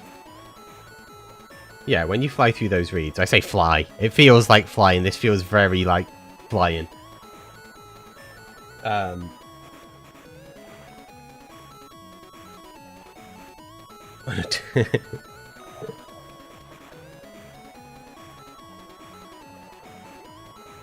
At some point in the near future, I will upgrade this computer. Okay, this is what I wanted to test. This is what I was looking for. Do these suck me down still? No, they push me out.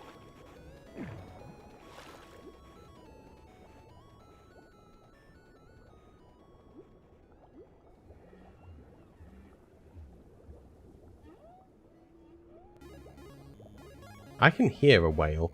I don't see a whale, but I can hear a whale. Okay, so that's a good thing. It doesn't suck down on these. I don't know if that's configurable. I don't know if I really like it where it doesn't, but we'll see.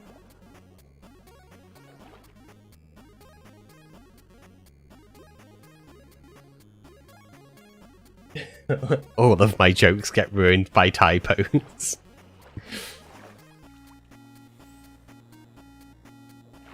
Oh, that was interesting. So if you've got enough speed, you can kind of get a little bit of airborne out of this thing.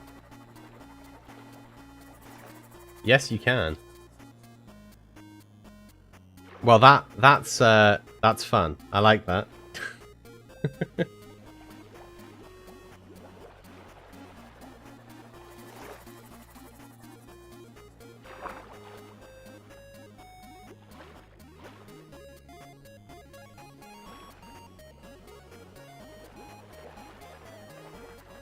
Okay, so the battery cell lasts a pretty long time in these as well, because we're at 85%.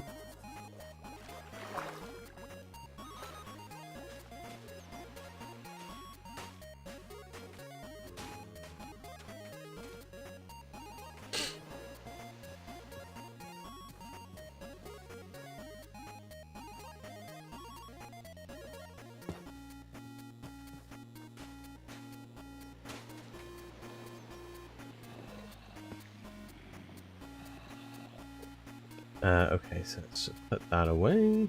Okay, we've got fiber mesh. We've got all these chunks, which are going to essentially float.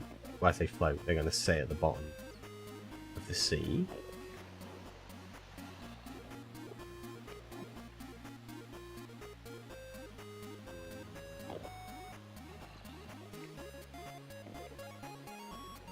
Ah, okay.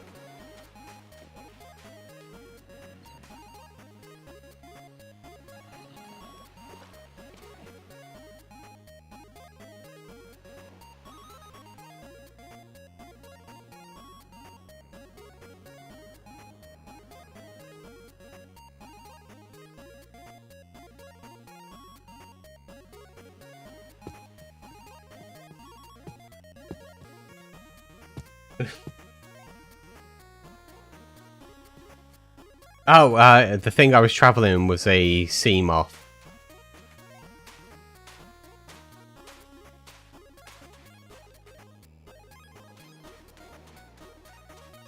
If you focus.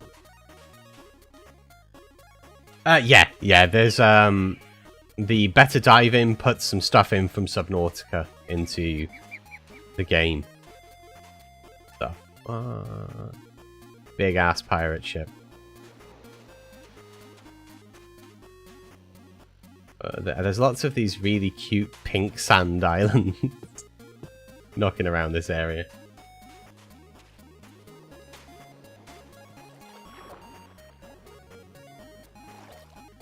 There's also quite a few pirate ships knocking around this area. We're going to avoid the pirate ships because I don't want to show what they do and what's on them and stuff right now.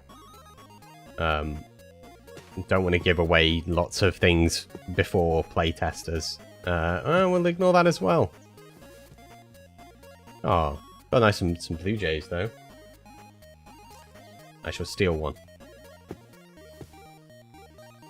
𝗖𝗛𝗘𝗖𝗞 found me. Well, I mean, not really. I mean, I'm already here and I am part of 𝗖𝗛𝗘𝗖𝗏. Right, let's put that there. But yes, welcome Garby. How's it going? Hope you're having a nice day. Oh, more raccoons. Guys, I need some carrots. Yes. I don't think it has to be carrots. There you go, buddy. Away you go.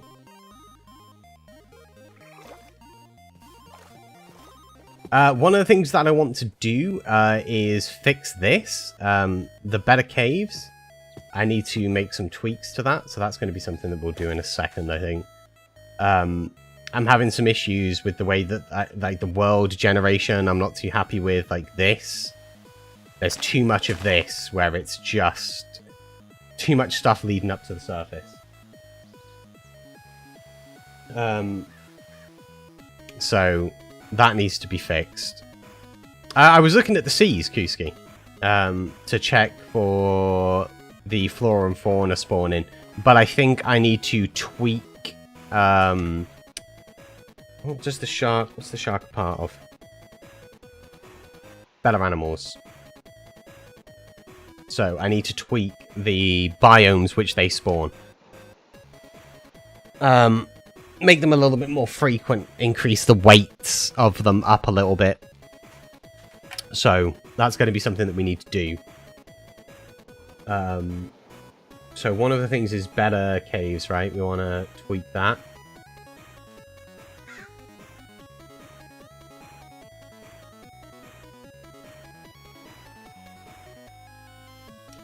Okay.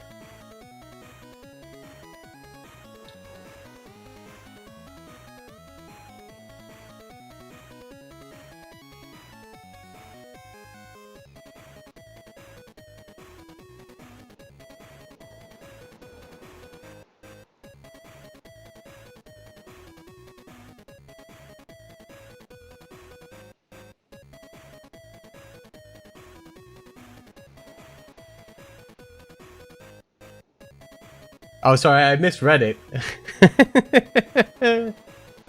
I'd apologize, but if, like, it's more of an insult to 𝗠𝗢𝗘𝗚𝗓. So I'm sorry, 𝗠𝗢𝗘𝗚𝗓.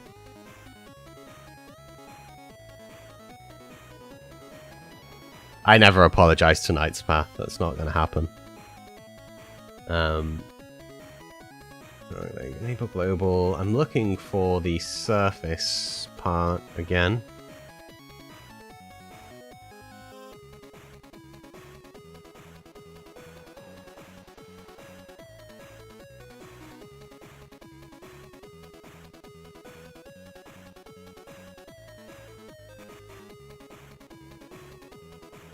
Welcome back, Yeppy.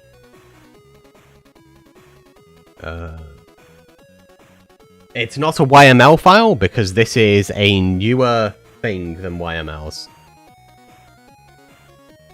If you're using YMLs, you're probably on, what, like 112 doing mods? I think they used YMLs and CFGs.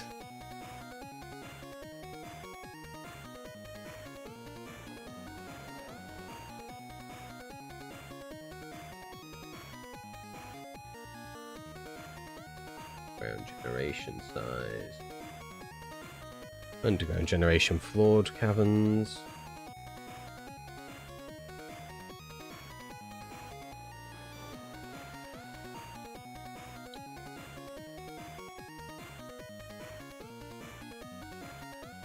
Underground generation liquid cavern. I've definitely overlooked it somewhere in here.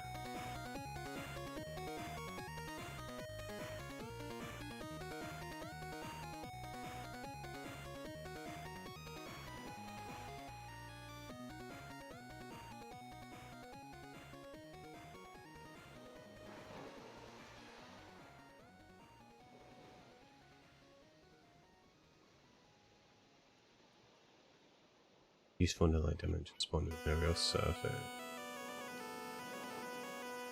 Bedrock activity, global whitelist, miscellaneous thing. It's probably it's got to be in the miscellaneous. You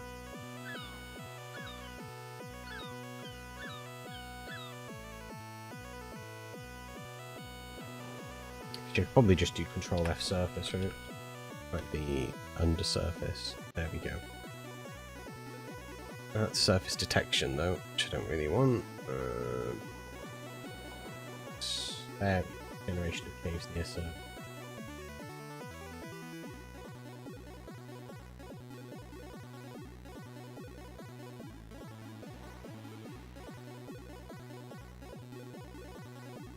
There are my actual favorite one is actually JSON. I prefer JSON formatting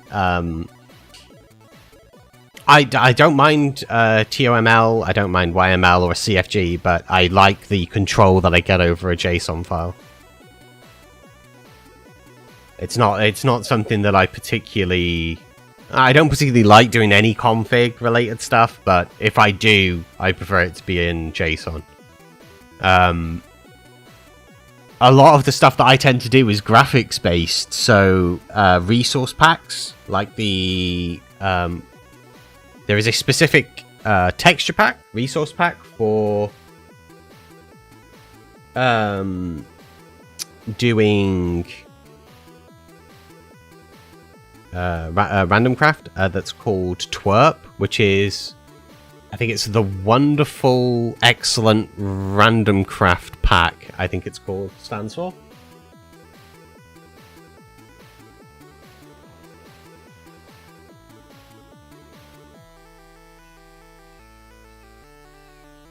Yeah, it's a nice thing to have. It does plug in extremely well with Java.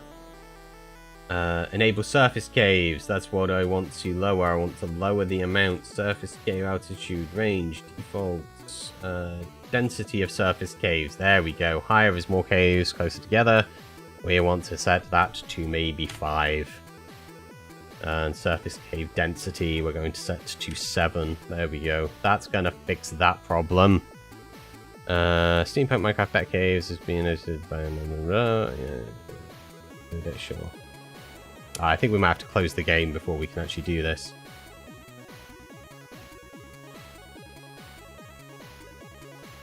I think it's just going to... Oh no, there we go. We'll have that sorted out.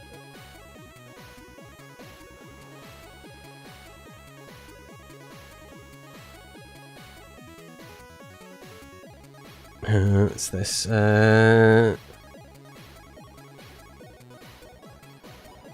Wait, you're doing random craft with Pixels, Rocky, and the Magician. Yeah, I started random craft with the Lag Monster, also known as Rocky. For anybody that's like, who the hell's Rocky? Rocky is Lag Monster's original name, original Minecraft name. In this system, Yeppy, I only have 16 gig of RAM, which is amazing. Back when I very firstly started gaming on PCs, which was a long time ago, if you had like 4 gig of RAM, you were like /flex. Like, you were like, oh, I got 4 gig of RAM, flex. Now, if you like, you got like 16 gig of RAM, it's like, oh man, I've only got 16 gig of RAM. My life. It's like living in a third world country. Okay, so biome info is another one that I want to edit. It's mostly the timer. I want to double this up. I think I'm actually going to set 300 for now.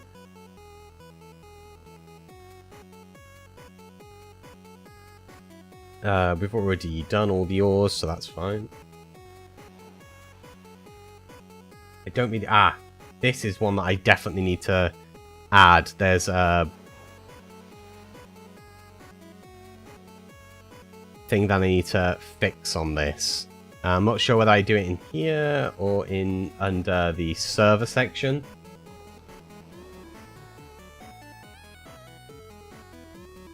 You're bad. I have 32. Yeah, but I use my 16 better than you use your 32, I imagine.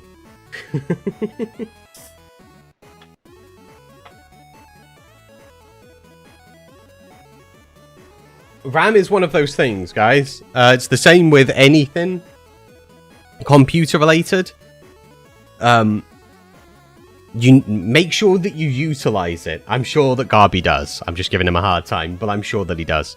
But make sure you do utilize it. Like, a lot of people that I know would be like, man, I need to get 64 gig of RAM. And it's like, oh, wow, right, cool. Well, what are you going to be doing? And they're just like, you know, I'm just going to be going on Facebook and stuff. It's like, you don't need 64 gig of RAM. You don't need that. Like, you're not doing anything with that computer. You don't need 64 gig of RAM. You're just wasting your money at that point. If you're doing rendering or doing some serious Minecraft related stuff, or even just most games don't use a great deal of RAM. Minecraft is RAM intensive because it's Java. That's why it's RAM intensive. The more mods and stuff that you have on there, the more than it needs in the background. Okay, model overrides MBT data, advanced users only, render arms true, arms face player false.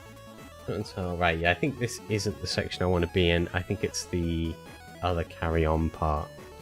I don't think. I actually think that might be under the saves.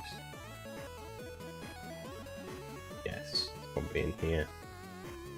There's a blacklist, yeah. So I need to set a blacklist for mine colonies. So at the moment, let's just if I kill myself, let's just do that to go back to my town. Okay, so we're back at our town now. That is definitely spreading. I'm gonna have to fix that at some point, that's for sure. Get some filters up there, but I might leave it just to see what it does to the town at some point. Okay, so let's go over to our guy. So men gotta do what men gotta do. This guy here, he has stuff in his inventory, right? But if I shift and I click him, I can pick him up using carry on because it's not blacklisted. So I can put him back down again, and he'll re-get his skins. But now, if I skip the chit chat and look, it removes his inventory. They need to be added to a blacklist. You shouldn't be able to pick up your villagers and move them around. So that's something I need to sort. Let's just fulfill his needs. There we go. Knight's Path. I have 64 gig of RAM, but I'm also trying to code an AI. Yep. Depending on the complexity of that, then you definitely need to have a good amount of RAM. Back when I was in college, I programmed... so this is like pre... having like Alexa or the Google Home thing. I programmed a AI that I called Yumi, and she had ended up with the voice of like a Japanese female. I had one of my Japanese friends called Manami provide like the bass sound that I then had the AI hook into to generate the same pitch and tones. And then after that, I created this little artificial intelligence called Yumi that would do things for me, like when I was playing on a game, I could say, hey Yumi, turn the music down, and she would turn the music down automatically on my PC and stuff. Which was fun. She'd also greet my guests when they arrived at my house.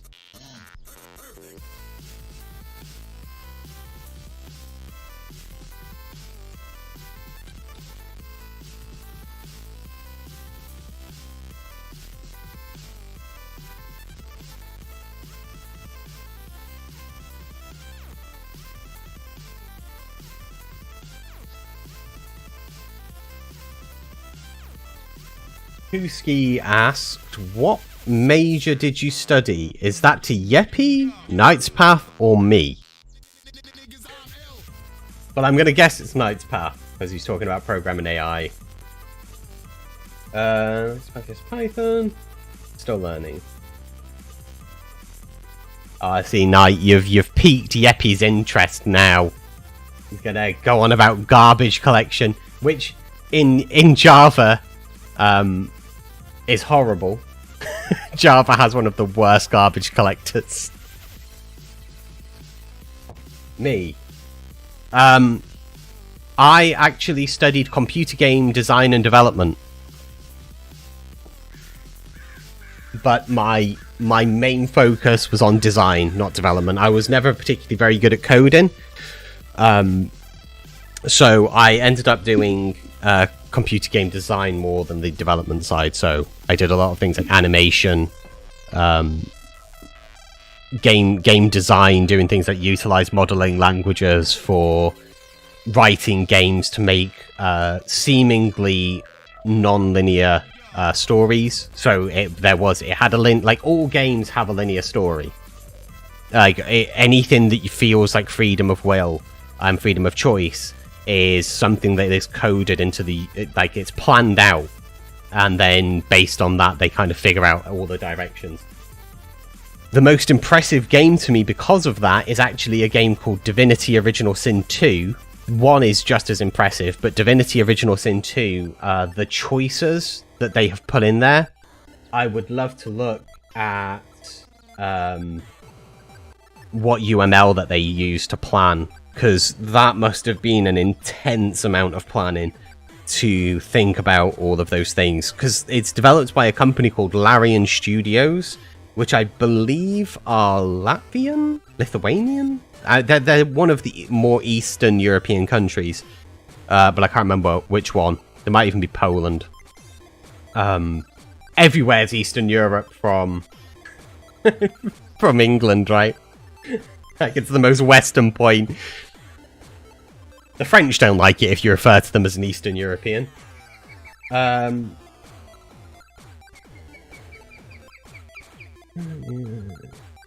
Did I use Unity? Back when I was studying computer game design, Unity was literally just about coming out. Like, I think it came out whilst I was at university. Pre-university, when I was in college doing computer game design, it wasn't a thing then.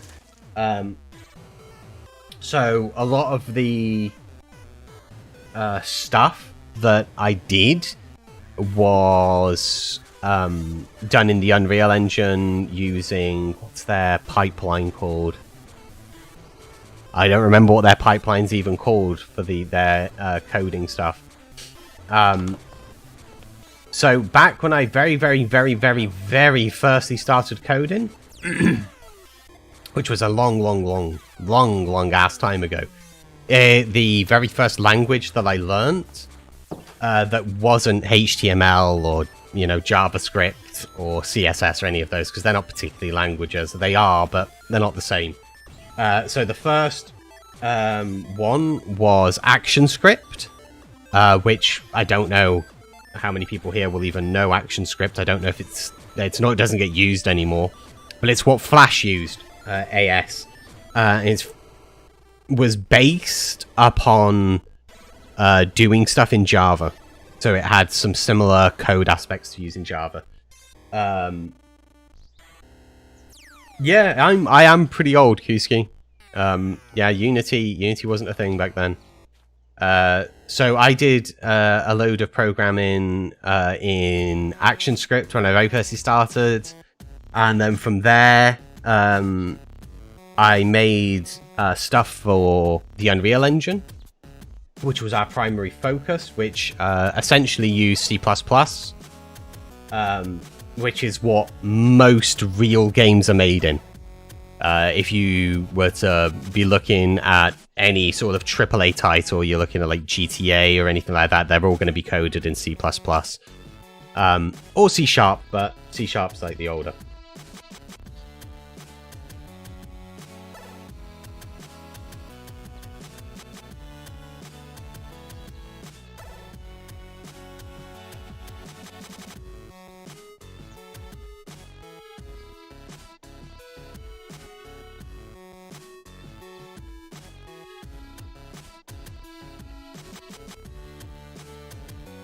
Oh, Yeppy. Lua is an amazing language, though. Like, Lua's tons of fun. I never did any Lua coding up until Minecraft. It was the very first, like, in-game stuff for Minecraft I did. I wrote a lot of stuff for Computercraft to extend it and make things do things that I really shouldn't have been allowed to do on servers. C++ isn't C++ basically like raw computer language? Not particularly. I mean, raw computer language is essentially binary. Everything in computing is the base form is binary. Interesting thing. Binary is derived from a machine called the Turing machine, which was created by an Englishman called Alan Turing. Extremely awesome guy. It's essentially where my name comes from, the 𝗖𝗛𝗓𝗏man. I'm a big fan of Alan Turing and his work. He was the pioneer of artificial intelligence. He was the person that created the concept of artificial intelligence back in the 40s. After he did a lot of stuff for the war effort, he created a machine called the bomb, which broke the Enigma code, which is where my name comes from, as a fan of his work.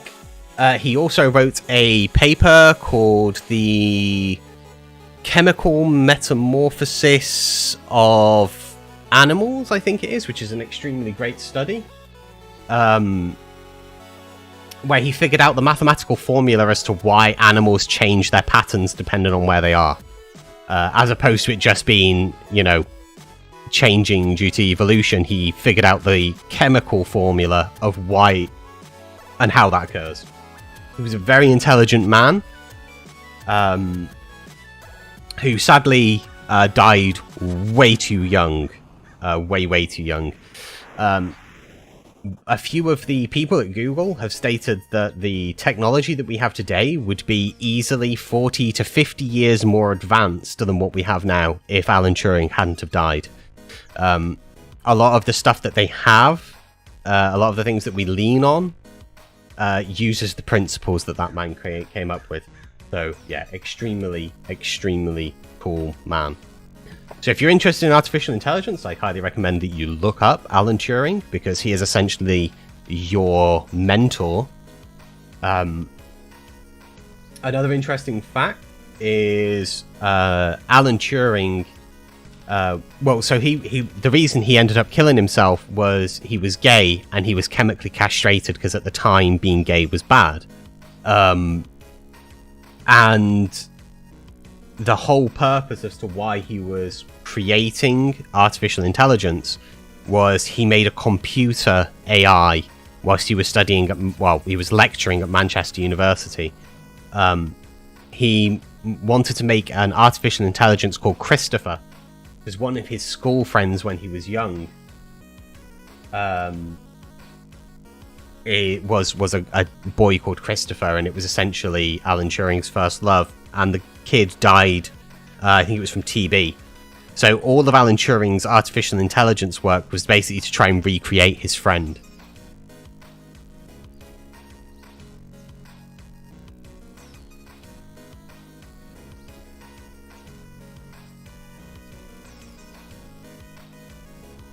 I don't know which person. Yes, Alan Turing. Just Google him. At some point, 𝗘𝗡𝗜𝗚𝗏𝗏𝗏𝗏𝗏𝗏𝗏𝗏𝗏𝗏𝗏𝗏. The modern era is essentially shaped by Alan Turing. There's a couple of very good documentaries on Alan Turing, where they talk to people from Google and lots of other places about how they've used his work later on.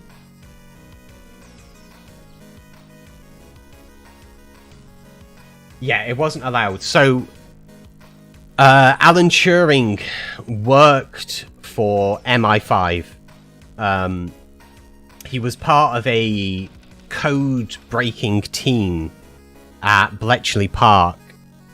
Basically, the U-boat and the Enigma machine that the Nazis used to communicate was very complex. If you want to look at the algorithms behind the Enigma machine, you will see that it is extremely complex. It's like something like 1 in 3 billion chance of breaking it. Alan Turing figured a way of breaking it using an algorithm, the very first sort of algorithm of its kind, and broke the Enigma machine, cracked it. So we knew what the Germans were doing at any one given time. I've also seen the Turing machine made from Magic the Gathering. Yeah, the problem was Alan Turing was gay. And at the time, the British government saw being gay as a security risk because you were more likely to give away secrets. So they monitored him for years and years and years afterwards, up until the mid 1950s. And he was arrested for being gay. And then he was chemically castrated. I'm not going to state what that is. Anybody that wants to look it up can, but I'm not going to explain it here. But basically, they stopped him from having any sort of drive. That had an extremely negative effect on him, and he committed suicide as a result.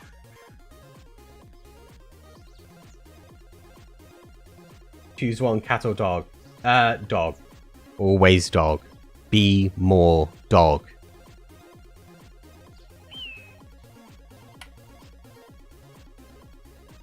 Okay, so we'll edit that at some point. We need to blacklist the thing. Well, massively distracted there, talking about one of the heroes of the 20th century. Okay.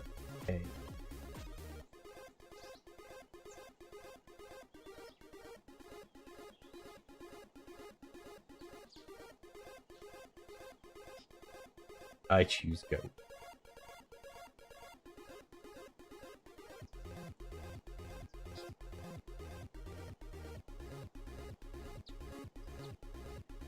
Yeah, these should all be overridden anyway.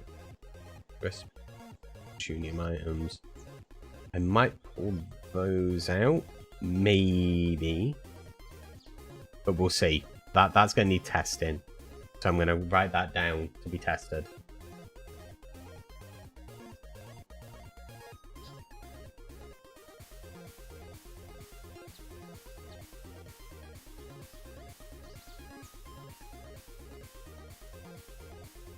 Okay, so that's something that will be added to the testing stage. Artifacts I don't need to worry about. Atom I do. Okay, atom fog true. Atom portal true, that's good. Structures generate. Atom should portal back to the overall generator when starting an atom. Create an atom portal, no. New player should start in atom. Wow, that would be harsh. Make people start in a really dangerous dimension and try and find their way out first.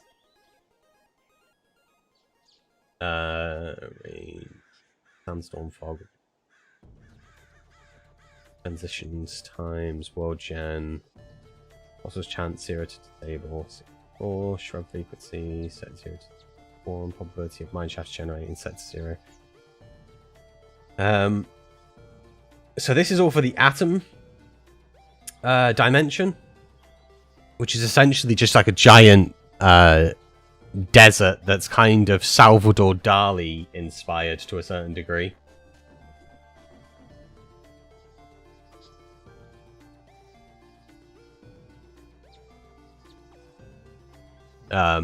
But I will... back tools, I think, work straight away out of the box. I don't need to change anything here.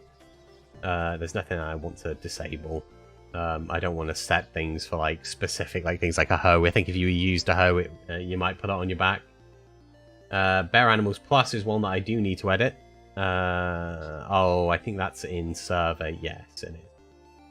So that would need to be the server file that I need to edit for that. So for now, we'll go to Alex Mobs, because that has stuff in there that I want to do.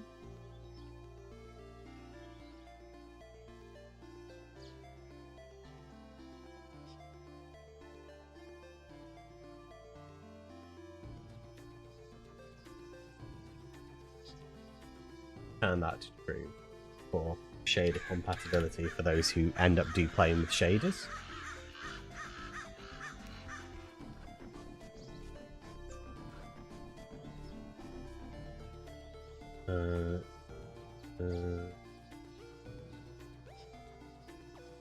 One of these is a hammerhead. There we go. Range is 0 to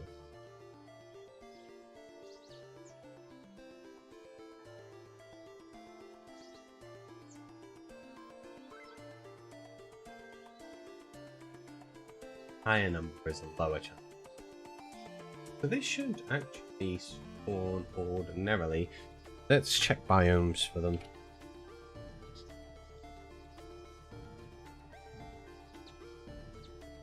Oh, that's it. Alright, that must be server based as well.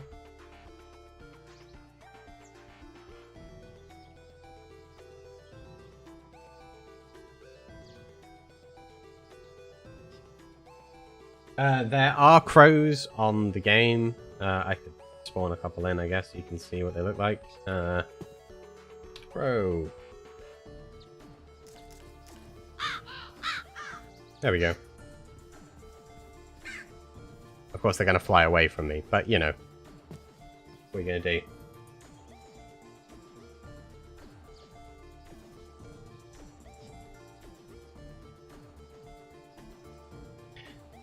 Nothing much I can do about crows flying away from me. But yes, there are crows in the game. Great, now I'm just going to hear crows. Brilliant. I'm just going to hear more crows. I need some wood pigeons. They're soothing sounding creatures. The wood pigeon. Biome info I already edited. Bountiful baubles I'm not going to edit right now because I need to play around with it a little bit more in game before I make any decisions. Doggy talents, that's up on my list to be tested. Engineer's decor, exotic birds. Okay, so...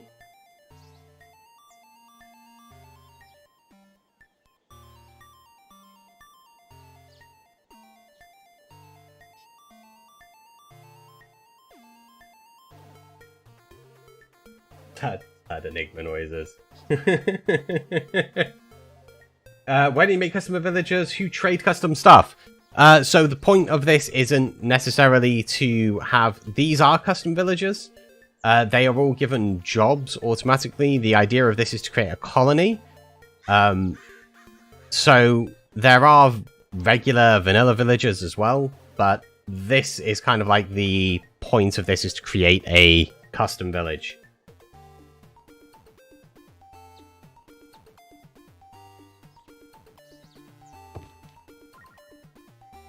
Okay, so...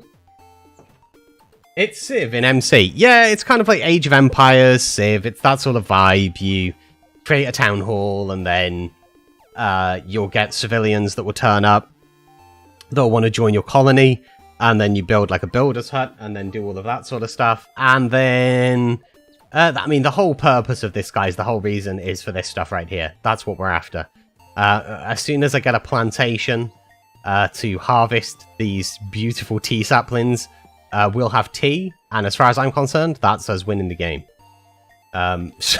So all of this is just so I can make plantations.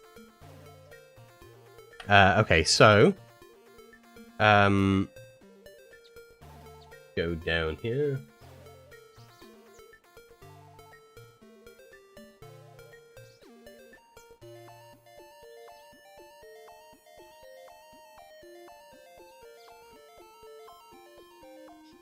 Allow nest egg regen false. Yeah, we should have that false. I don't want them to regen.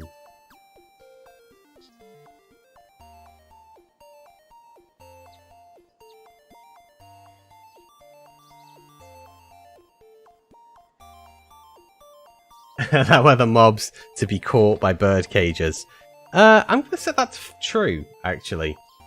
I kind of like the idea that some of the other mobs from Alex's can be caught in the bird cages as well, because there is some birds from Alex's that I think would be good to have put in.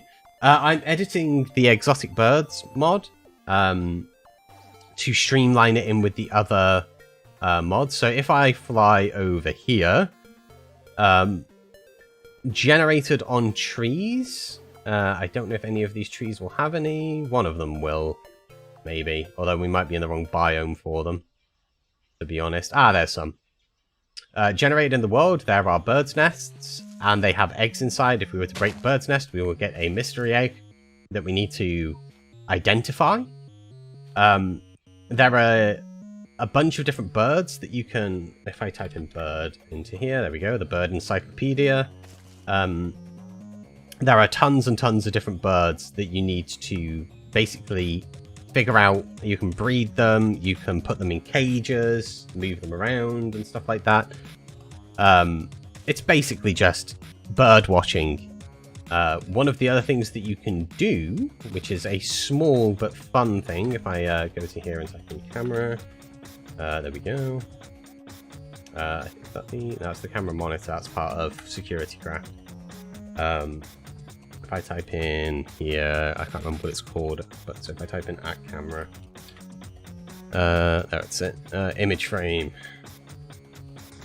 Oh, need to put it in there. There we go. Make sure that I have some inventory space. So let's say this boss here, ignore that boss. Let's say this boss that's here, which we will not wake up because I don't want to wake him up. So if I go in and sort of take a picture of this guy, we'll zoom in a little bit. There we go. Do we now have a photo of him? I'll fly away before he wakes up. I don't want to show any of his mechanics off yet. So we have a picture that we can look at. We can hold right click and we can see the photo. It's basically like a screenshot inside the game itself. We can put this on a wall and we can display all of our photos. So you can take pictures of your birds and stuff and your town and display them.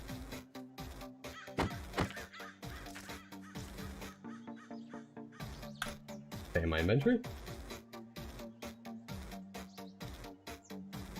Well, good. Keep it to yourself, Knight's Path. I'm wanting fun for the play testers when they actually play. So I don't want to give anything too much away. Ostrich riding is set to true, so you can ride on ostriches because I think that is important to be able to ride on the ostriches. So allow anything in cages is set to true now. It was set to false before, so you can now capture other things in cages. Spawn size minimum booby. Okay, that's the Great Stake spawning groups of 2.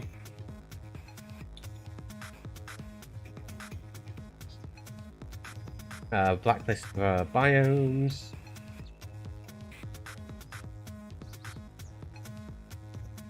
Blacklist dimensions. I don't think they will spawn in the Atom dimension, but we'll have to do some checks for Twilight Forest and for the Atom dimension, and if things spawn in there, we will have to blacklist them because we don't want them spawning. I mean, maybe a couple of the birds will have spawn in the Twilight Forest, but nothing else.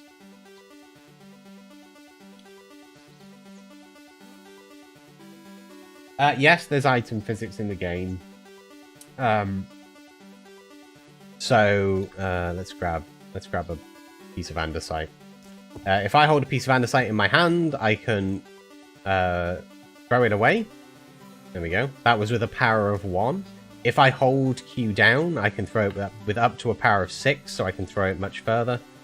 If they hit walls, they will bounce off and stuff like that. So get a stick to throw it. Let's throw this at the floor. There we go. It's fun to throw them at slime. Throwing the stuff at slime blocks is fun. I definitely didn't spend about an hour just throwing stuff on slime blocks last night. I am lying. I 100% did. It's just a lot of fun.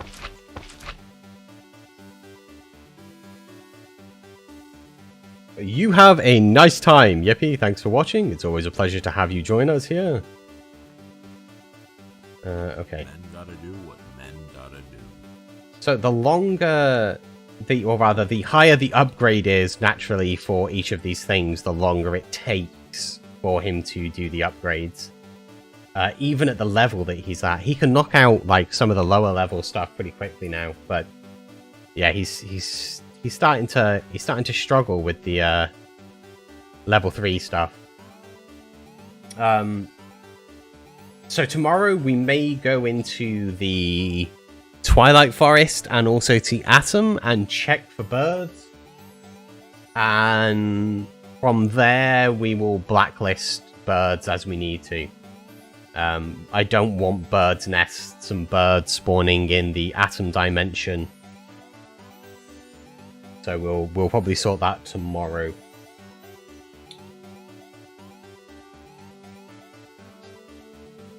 G-Book's going to get pulled because we don't need it, because we're going to be using patchouli. Survive, I've already tweaked. But we can maybe look at some more stuff in here.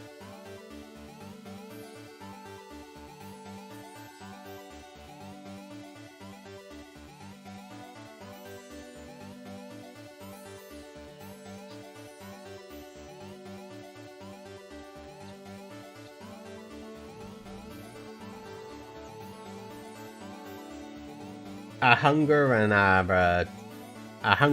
hydration and our sleep are all very nicely balanced. I don't need to change any of those.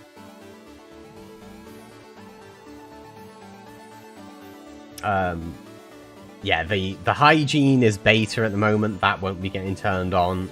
In a future update, there will probably be hygiene, so you'll have to bathe and stuff like that. Like, they're going to be things you're going to need to do to stay on top of to make sure you don't get ill.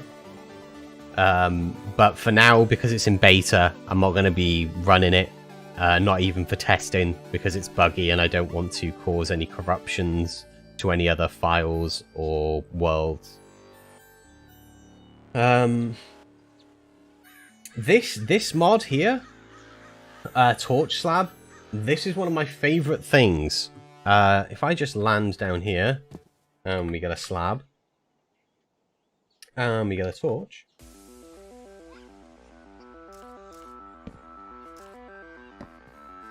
See, that should just be in vanilla Minecraft, no?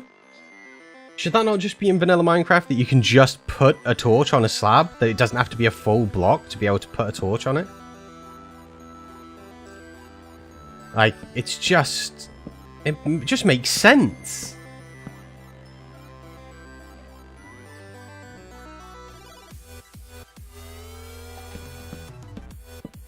So the other thing is lanterns.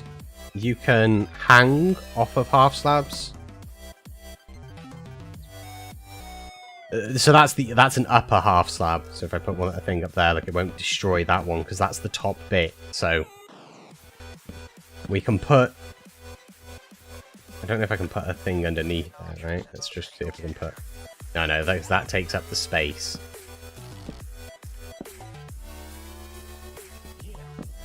But being able to put things on half slabs, super, super helpful, and it makes no sense why you can't just do that in vanilla.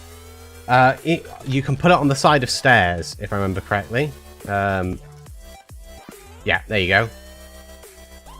So you can put torches now on the side of stairs because they will go onto a slab. I don't think you can put it on it. No, you can't put it on it because it wants to sit in the center, which would be like half on this upper piece and half on the lower piece. But you can put them on the sides. And that should just be a thing in vanilla Minecraft. Being able to put things on a slab makes sense.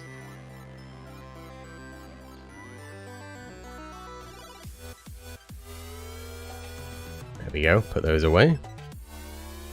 Well, I mean, it doesn't feel vanilla, because that's what vanilla doesn't have that ability. But in honesty, you should be able to put a torch on a half slab. Minecraft used to only have full blocks. Slabs never used to exist. If you actually follow Notch, he complains about half slabs even existing in the first place. Even though he put them in originally, he doesn't like them. He thinks that everything should just be a full block. As soon as you make that decision to trim that down and make it where essentially things are half slab, you should be able to adjust that and put things on. One of the other one is being able to mix up your slabs, which there is a mod for. I haven't got it on here. So you can do like a oak slab at the bottom and then on the top put... At least I don't think I've got it on here.